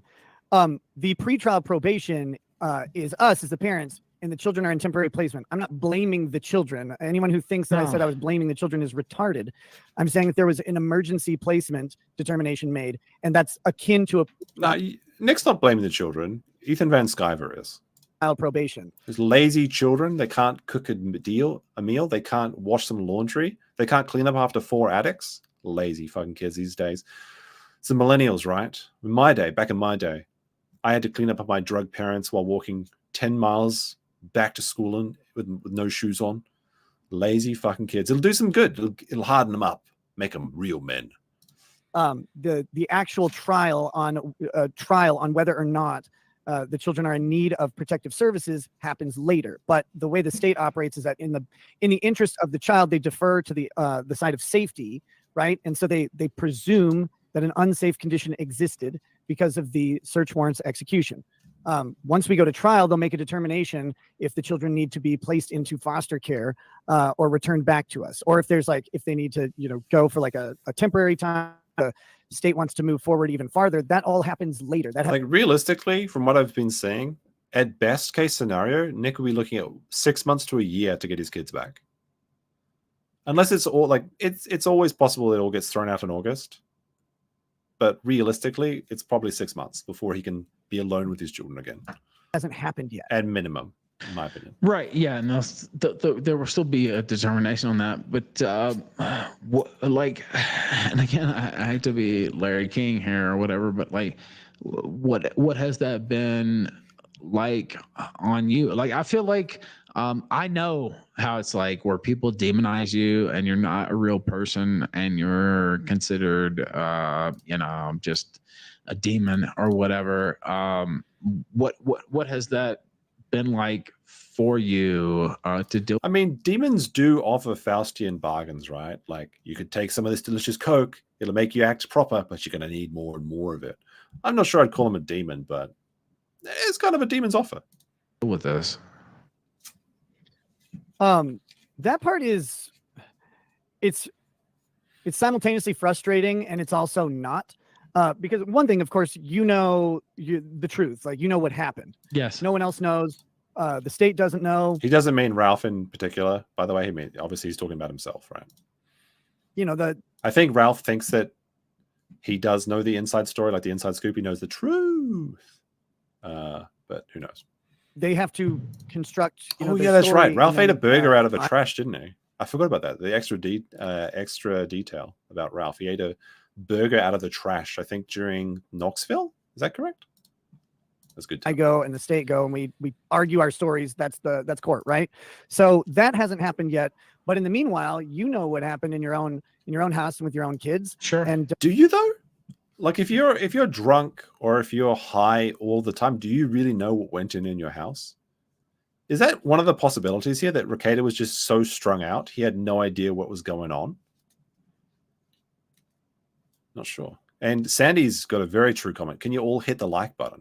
Very true and very based comment. How many likes do we even have? 708. Come on, just get us to 1,000. Get us to 1,000. Just 100 and wait. Did I do that math wrong? That's none. Just 215 people, please. Shit. Exposed as a brainlet. And no one else does. But the only story that the people on the internet hear is whatever comes out, and it's from the state, unless I decide to go out and tell the full story. Obviously, there is no way to talk about anything in your own best interest outside of court. Unless you just say I didn't do it. Like, one of the claims that people have made is that one of the reasons, and this is true, one of the reasons you shouldn't share details about your case is because it's so publicized that it will taint the jury pool if it goes to a jury trial. That is true, but if you come in and say you didn't do it, that counteracts that somewhat, right? And how could it, like, if you just say it's all fake, like let's pretend it's all fake for a second. If you really didn't do anything, what harm is there in saying I didn't do it? How does that incriminate you further? I did not do it. These are lies. It's all untrue. I didn't do it, and it's going to be proven in court. Just wait and see. He has never said that. Just isn't. It doesn't matter who you are or what your story is. There's just no way to do it. So I have to wait until that story. Didn't Johnny Depp was saying he was innocent from day one, right? Like, I'm pretty sure in every court case where someone is actually proven innocent, they've been spouting their innocence since the very beginning. But that's not what Nick's been saying. Nick hasn't been saying I'm innocent. He's been saying wait and see what, and then make your own decisions. That's what I'm going to do. And we're getting pretty close to the date. It's coming. The endless march of time moves on. To court before it can. That's be actually a good online. possibility. So He's the possibly just consequence living of his that entire is that fantasy in the world. meanwhile, people will determine whatever they determine, and so it's like it sucks because you know things that didn't happen that people think did happen, but that's see this sort of act, like what he's saying right here, kind of makes me believe the theory where it's like he thought he was self-medicating his kids or something. It was like, I didn't give my kids cocaine. No, I used a natural substance to medicate them. Okay, you don't understand. It was working. Like I knew what I was doing, but he can't admit that. I think this is my running headcanon so far. That's the only way I can rationalize this, because there's no way he was actually just giving his kids bumps. Surely. all they can go off of is the information they have. So you can't really be mad about it. You just have to kind of fucking suck it up, man. Like, and it sucks, but what are you going to do? So what happens now for me is wait, eventually tell the story. Cocaine is a natural substance. I mean, pretty much anything is, but it's from coca leaves, right? Obviously, you have to distill it down or something. I don't know how they make cocaine, but it's from coca leaves. Isn't that grown on the ground? Like opium comes from poppies? Surely that's the same thing. This is the actual copium, is my understanding of drugs. Coca is not cocaine. Isn't that the same? Like, I literally thought that's the same thing. Don't they make cocaine out of coca? I'll look this shit up. Court, and then once that telling is done, like LSD is made and everything's resolved. You know, I can share my side with the world, and then they can make their determinations or keep the same ones that they've made. And that's the fucking ropes, man. Like, there's nothing you can do about that. It's primarily are you guys trolling me? Look, it's made from coca leaves. Like, people chew coca leaves to get like a little bit of a buzz, right? Like in one of those South American countries. It's from cacao. No, that's chocolate. I don't know if I'm being gaslit right now by the chat. I'm pretty like, yeah, it has to be processed a lot. Yeah, cocaine is made out of leaves from the coca plant. I'm not saying that you grow cocaine out of the ground, okay? I'm not saying that. I'm not saying that you just grow a cocaine plant and then you harvest the cocaine. Obviously, you get the coca leaves, which grow out of the ground, and then you process it into cocaine, right? It's still from the ground, right? Chocolate's from the ground. You don't just harvest chocolate from the trees. You have to like ferment the cocoa beans, and then you add sugar, and then you do all these things to it, and you bake it and everything, like, right? I don't know. I don't see the difference. Like, in my mind, I don't see the difference. It's nature with extra steps, okay? Cocaine comes from dark chocolate. Jesus Christ. All right. There's three more clips in this. We're going to go through. All right. There's 2 good clips here. Oh, no, wait. Sorry. There is only 2 clips left. All right. Hair follicle test is going to be last. So we're going to do who Rekieta is versus who Rekieta presented himself to be. Oh, no. He's going to call me out for saying that he was showing himself as a white pill and grifting off his audience, stealing that conservative monies until he grew to hate his conservative audience. Let's see. See people, it's mostly from Kiwi Farms, to be honest with you. But they'll say you presented yourself as someone that you're not. That you acted like you were this Christian upholding, family man. I mean, when he started streaming, he literally said, I'm not going to swear on stream because I don't like it. I don't want to present that sort of personality, right? Obviously, that changed very quickly. But he did start off as the Christian fan, like from the clips I've been showing you. He talks about monogamy. He talks about being a Chad dad. He talks about he literally says, don't give kids cocaine, which is just hilariously coincidence, I assume. He absolutely presented himself in such a way. He knew what his audience liked, and he knew how to lead into that.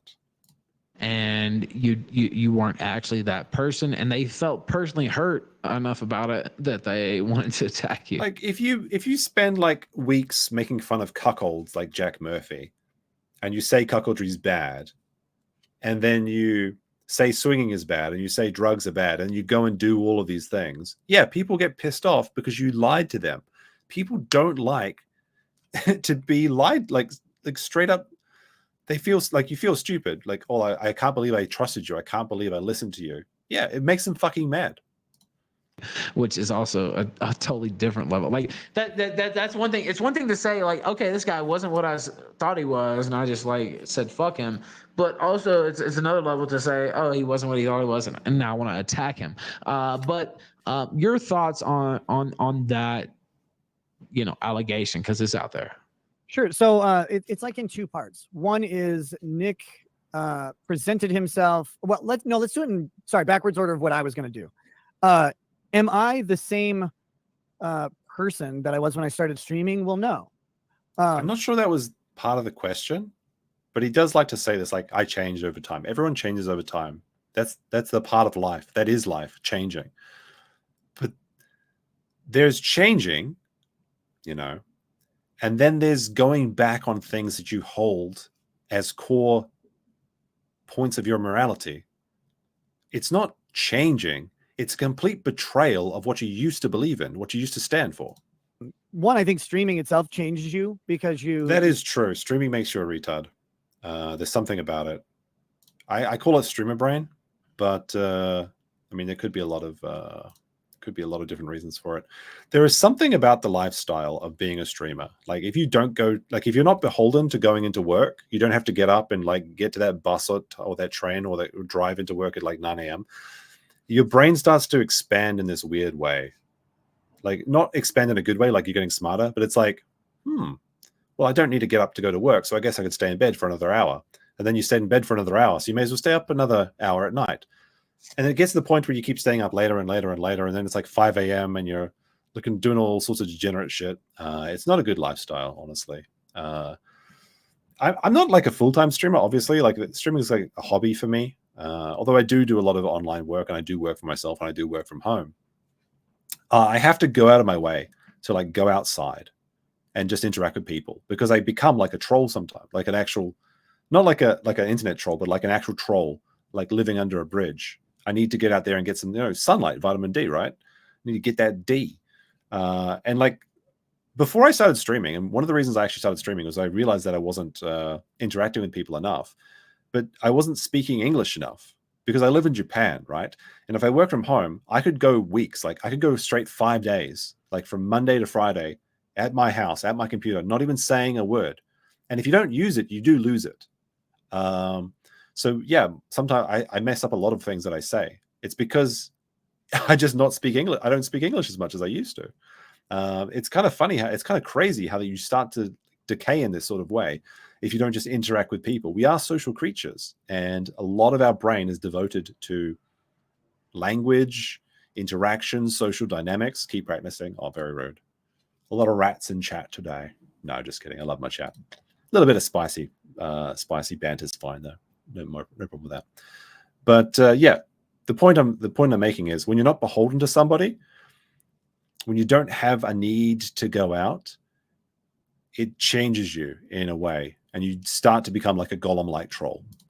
Place yourself in this in the public eye, and then that's more sort of stimulus or input into who you are. You get criticism, you get compliments, you get commentary about who you are at a far accelerated rate.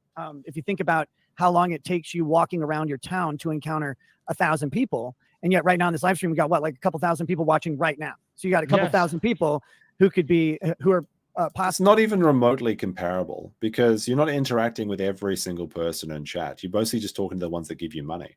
That's not like me though. That's why I keep my chat on stream so I can read everyone's chats. Although I do like the money chats, like this person with a very based hippo super sticker for 20 Canadian dollars. That's almost 10 American dollars. Thank you very much. I really do appreciate these. These streams always get demonetized immediately because of the content we're talking about. So I really appreciate all my members, all my donators, and especially especially the people that like the stream. I love you guys too. People that give me money, I love them a little bit more, but liking commenting is good too. Giving you input, calling you retarded or whatever. Whereas when I walk around town, only about like 35, 45 people call me retarded. And so that changes you. I mean, it just does. Plus, I'm just significantly older than I was 6 or 7 years now. I'm not sure that follows. Like getting older. I don't know. Like I've gotten older as well. Maybe you couldn't tell. I've gotten older, but I haven't had the desire to start. I haven't had the desire to go to Jamaica and start swinging. I'm not sure that's just a part of getting older. I started in, I'm coming up on 7 years of streaming. Like 7 years of time, generally speaking, is a pretty drastic for me. Like that's a lot of change that's happened when I look at any 7 year. You better get used to 7 years of time. It's a bit of a jail joke, Sorry, it's getting late. I'm getting pretty sleepy. It's almost midnight. Period going backwards. I'm a way different person every 7 years on kind of the outward stuff. Now, getting to the crux of your question with like Nick presented himself as this tradcon person. I'm not saying that. I'm saying other. He did. Yes, that's unequivocal. People said that, right? Like, yeah. Okay, go ahead. Yeah, and I think you probably have a lot of experience with this too. I do. Is that people they get a glimpse. I describe it as trying to the similarities between Ralph and Rekieta are very, like if Nick got fat again, he would be very similar to Ralph. I guess allegedly Nick's off the pills and booze for now, at least on stream. But I mean, what can you say? Both kids taken away from them. Used to have a big streaming that's now like a fraction of what it used to be. Addicts, dicks in their wives, other people's dicks in their wives. You know, the similarities are endless, really. The only thing that Nick hasn't done is get into like a fight in Portugal, really. Trying to describe the inside of a ship when all you can do is look through a porthole. So like true. they see this little window and then they have to fill in the gaps. And for us, we let you fill in the gaps because, one, we can't address everybody's individual interpretation of who we are. There's not like physically time for it. But you let people fill in the gaps. Obama called himself a blank slate, for example, that people post their opinion. I thought he called himself a black slate, like a chalkboard. Is it blank slate? I mean, saying it the other way the whole time. Put themselves onto like it's kind a little of bit like of racism that. Not in as the stream. Thought I'd throw that in. Hope you enjoyed it. Similar though. Yeah, I think you're right. Yeah. You go out and you do what you do, and you may have a persona or not. It doesn't really matter. And people have to paint a picture. Well, my picture looks like this. I've been married almost 20 years now. I have 5 kids. I'm a Christian. Is it really a marriage if it's open? Does it count? I've been married for 20 years now, and I've only stuck my dick into this many extra women. I don't know if that counts, bro. Like, what does it mean to be married if you're wife swapping and allegedly going to Jamaica and getting hookers or getting hand jobs in Minneapolis?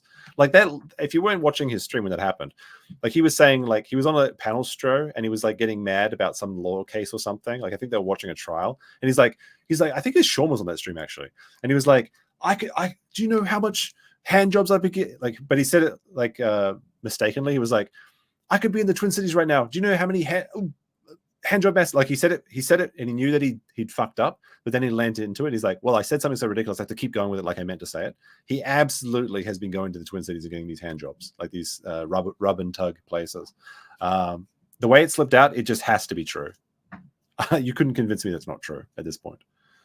And we homeschool. So does it really count as being married? Stuff. So like people go, oh, blam, blam, blam, blam, blam, conservative, right? Like super conservative, traditional conservatism. Apparently Pepsi Man has that. Boxes. Pepsi Man, if you send that to me on Twitter, or I'll look at my other screen. It's because, I'm fairly right-leaning. I like low taxes. I think like this is such a dumb take. Like I like low taxes. Everybody likes low taxes. Even the people that want to eat the rich and tax the rich, they don't like being taxed. Everybody likes low taxes because you don't want your money given to the government. You want to take other people's money, sure. You don't like low taxes. You like taxes for other people. I mean, you can. That's what I'm saying with socialists is a different point. Like, obviously, there are people that like low taxes and also don't want other people to be taxed. But nobody actually likes being taxed, is what I'm pointing out. It's such a dumb statement. Just like my own statement. Can have complex discussions about immigration, but I think a country needs to secure its borders. Of all of, and I believe in capitalism in general. So, like, I have a lot of conservative things. So people, and depending on the subject matter that you encounter, it'll really look like, if you go back, it'll really look like. I'm dumb. I think as a YouTuber, you can actually click on somebody's channel name. Go to channel. Yeah, I can. I don't think you can do this in chat. Like, I don't think you can click on someone's channel name in chat. But let's see. What do I have to search for? I'm going to search for hand. I'm not. Oops, that's the wrong one. I'm going to search for hand. Hand. There we go.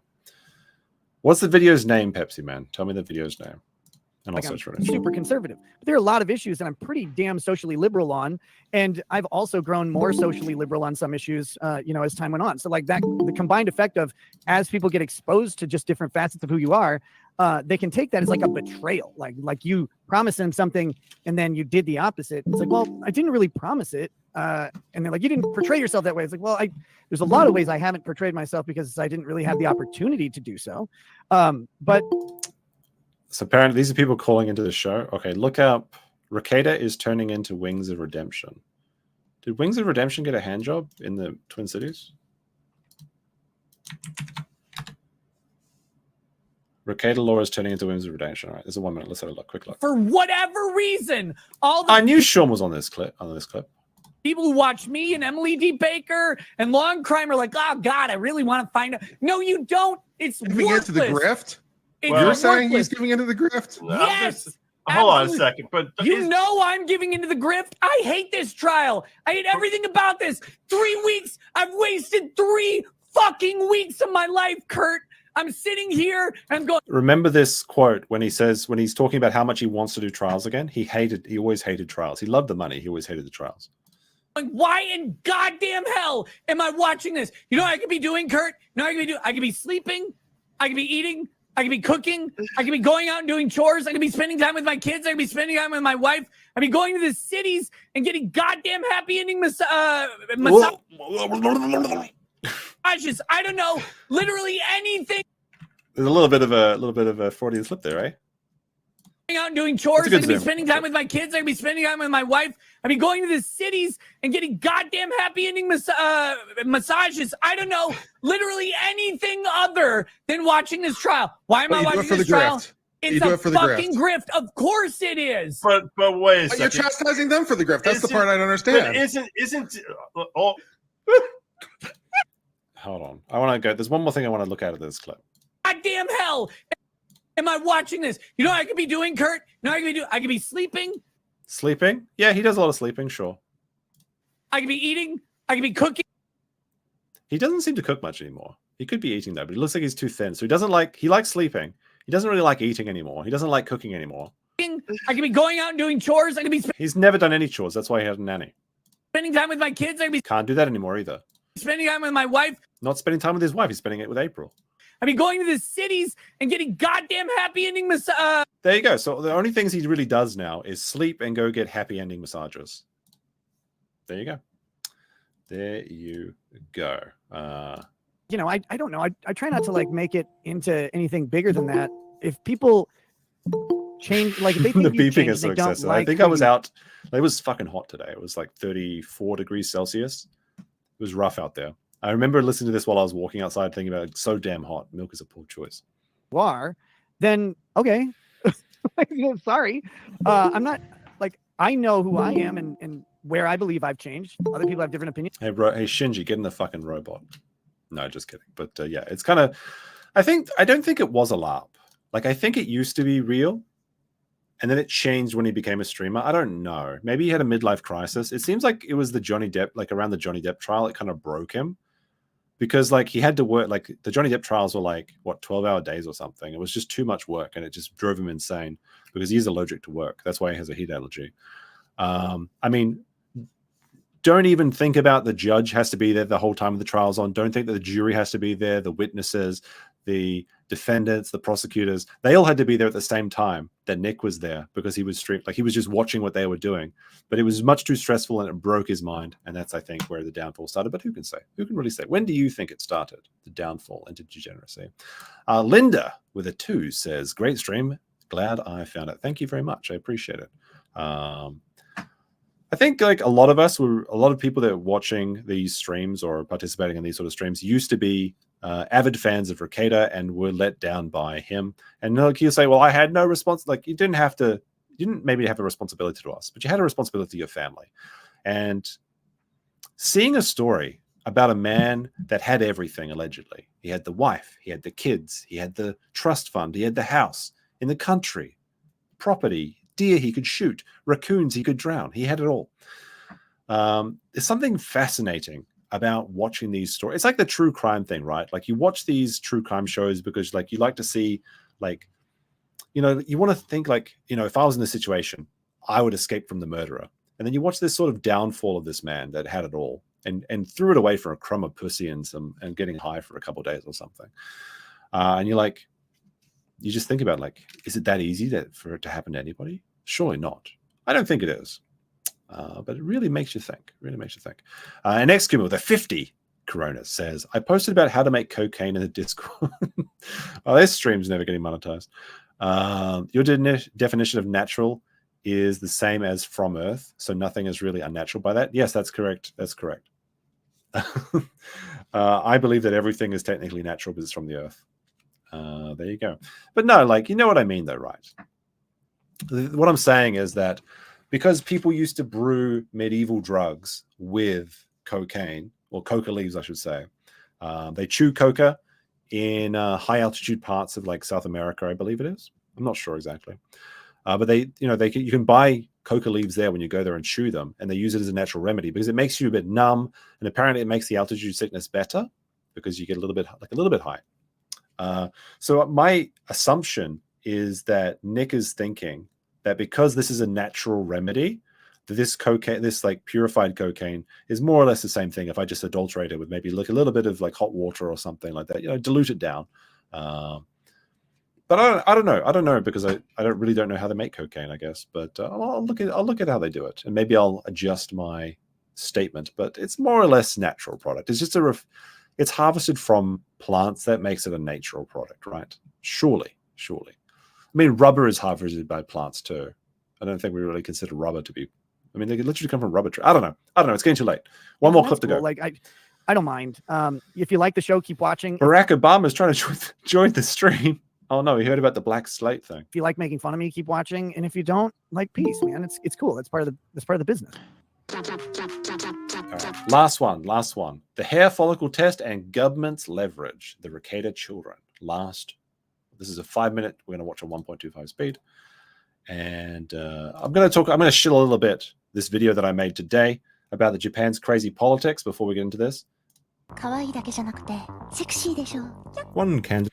So there is a crazy candidates going on in Japan right now. This woman literally took off her top and asked the audience if she was sexy and if she was cute and started flirting with everybody. And she asked people to add them on messengers and stuff. There's a literal Joker candidate in this election. This is a real candidate for the gubernatorial race in Tokyo. There's a bit of a scandal going on where they've like hijacked 14,000 poster boards and 50% of the advertisements in this massive scam. It's the Tokyo 2020 election on my other channel. I'm going to link it in the stream, and after the stream, I'll link it again. I think it's a pretty good video. It's out of my Japan channel, and I do have a second channel, by the way. And we'll get through this clip, and then I'll say goodnight to you. On the record, there's a follicle test. I don't put any stock in that. You don't have to say anything there, by the way. But I think that's bullshit. But so they have that. They're throwing that out there and putting it out there with one 9-year-old. And I hate to even mention the age, and I won't mention. It's not too late to like the stream as well. Etc. What has it been like to? But did he just say that like? I'm not sure if Ralph actually said that, but like there's a theory that like all of the A logs are getting the kids' names out there. I've actually seen the Rekieta Baldo supporters putting out the names out there more. I personally have been censoring the names. Every other channel that I've been seeing that's like covering this has been too. I'm not sure who's actually sharing the names except for the lazy people that are actually grifting off to Rekieta like Ralph is right now. Also, can they win? So there's an interesting part of this video that I go into talk about that. To run a candidate as a mayoral gubernatorial election candidate or whatever in Tokyo, you need $19,000. But if you poll well enough, you can get that money back. Now they usually only poll at 2%. But they found a scheme, a loophole in the Japanese legal system where you get this poster board, which is one of the few ways you can advertise your campaign as an elector, and you can post anything. So they literally run 24 candidates. They sell the poster boards for like $30 a slot or something, and then you can just post anything on the board. And they're selling out their poster boards to AV stars, musicians. There's one woman who bought the poster boards just to advertise her cats. They literally just covered the election board with cats. And there's another guy this guy is literally saying like, I will give you the best orgasm possible. Here's my DMs. Just scan this. And this is my personal messenger. This dude is literally just put up he's just like, he's thinking like in 5K or something. I don't know. They've got the Joker candidate dressed up as the mask and was advocating polygamy. So it's the pro Rekieta candidate, but like We'll go back into this, and I'll link it at the end. It is a pinned comment, by the way, so you can check out that video after it. Deal with personally. What I think you're alluding to is shit like that the follicle test or whatever. Yes. Which is got its own story, and again, this is a frustrating one to talk about because there's so much to that, and people are going to take that in the opposite way. I'm not even talking about there's so much to the results or whatever. I'm talking about there's so much to the release of that and the circumstances around it that, again, that whole story isn't even done being told to the court yet. So like there's so much about that. But if the story was just the test was a lie, or the story was my kids never did cocaine, you could say that. Why hasn't he said that? That's a question people need to be asking themselves. and I can't say anything, which Sure. really fucking sucks. Because what I can tell you was when we were informed, we were absolutely incensed. That's an interesting word. We were incensed. We were angry. We're not surprised. We're not shocked at this terrible mistake. They were angry that their results were leaked. Think about that for a second. We're mad. We are mad that this test was released without our permission. Not, oh my goodness, how did they possibly get cocaine? So he knows how the kid got cocaine. Look at the face of the man making this statement. Because frankly, that result's fucking impossible. Well, that's All right. Well, if it's impossible, do the test again. what I said, because like it's just I don't know, it makes no sense to me. And look, if it all comes out that Nick is innocent all along, I will come out and say it. We'll do a I'm sorry Nick stream. We'll play the I'm sorry video or something. Okay. But again, it's like we said earlier, right? Nick's been found in a room with a dead body holding a gun that smoke's coming out of the barrel. Is it possible he didn't shoot the guy? Sure. But he's going to have a hard time explaining it. It doesn't jive with reality, in my opinion. I've said that publicly already. And the likes count after the stream? Absolutely. It's insane, if you're watching this on replay, right? like the stream, it helps out. But that being said, there and again, you have to be careful with what you say, but it seems to be being used as a hammer against you. People are using the result that your child had positive cocaine use as a hammer against you. No fucking shit. They should be if it's true. In other regards, we need like an edit where it's like record scratch. It's like, yeah, that's me. You're probably wondering how I got here. The absolute face of a man that realizes his mistake. I'm coming on this stream. Probably doesn't regret any of his actions because, the government was interfering with his life and he had everything under control. And again, you can comment or not comment on that, but like, I think what you're, if I can infer your Ralph is question in the meta-drunk. hypothetical without details, there's a thought that the state would use various things as leverage in maybe another situation. So there's sort of, in a situation like this where you have a criminal case and a custody case, you have two parallel tracks that are happening on different timelines, and what happens in one can affect the other in very impactful ways. For example, statements in a child custody case may impact the criminal case, leading to liability. Like if I didn't do it. How does this affect the kids getting the kids back? It makes the situation better, right? I didn't do it. How does this help the criminal case? Hey, it helps if it's true. If it's not true, then it's lying, and that's not going to be good. Interesting little point there. I were to say something in the child custody case, they could technically use it in the criminal case. Yes. So what that does is it makes it really complicated to communicate with the state in the custody case, because they want to talk about a whole bunch of things. I wish I'd saved the letters from earlier where they demanded they asked for a meeting with the judge on June 20th. And then the next day, it's like, we demand an urgent meeting to seal these. Please, it's very difficult to communicate with the state. Pick up. Answer the phone, judge. Oh no. Things, and saying anything regarding certain subjects, puts you at the chance of having a statement misused against you in the other context. So it makes it really fucking difficult. That difficulty only benefits the state. I mean, if you're innocent, right? Because the state then has the ability to say, well, they're not answering questions. Like, well, I have a Fifth Amendment right to not answer questions of any kind. But then they say, well, if you don't answer questions, how can we bring children back to your home? I'm like, I don't know. Why don't you meet your burden to show that they shouldn't be there? And it goes back and forth like that. So it's like, without getting into specifics about what things. And don't get me wrong, though. I think that Nick shouldn't be talking at all. Like, he doesn't need to address the haters. He doesn't need to address it on stream. But he is. He's saying, I'm not going to talk about it. Then he talks about it. So, of course, I'm going to criticize what he's saying. If he was just saying nothing, then I'd be like, I'd have nothing to say. This stream wouldn't exist. State can do. Having this parallel track on the two cases. Exactly. But since he is, things that happen in one impact the Yes, other, yes. and timelines in one can impact the other. And the state uses that leverage in both. Timelines are interfering. Is this the multiverse of madness? Of drug use? Did evil Dr. Nick Rekieta from the other timeline put the drugs in your house, Nick? I know he's not saying that, but it's a bit late. I'm getting a bit silly. Cases at the same time. They know you want your kids back. They also know that anything that you say to them in the Ralph owes child support, wants to join the call. That's a good A-log. one case can be used against you in a criminal case, Cocaine and they're averse, looking yeah. for a conviction. So those two things are sort of adverse interests Wigger for Wagner me, sent and $2 they're on parallel If and it's impossible, contributing the kids interests to sometimes the get state. into the So stash. that's to Why their would they advantage. bother running the And test? I hope that's a Nick really knows a good gas shitty part about being in the chromatographer expert witness circumstance if he that I'm fights the in, test. is like I just have to navigate that and deal with it. And you know, that's why you hire the right people to do it.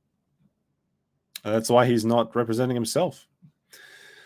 Alrighty, lads, chat. Oh, I have a message. Hold on a second.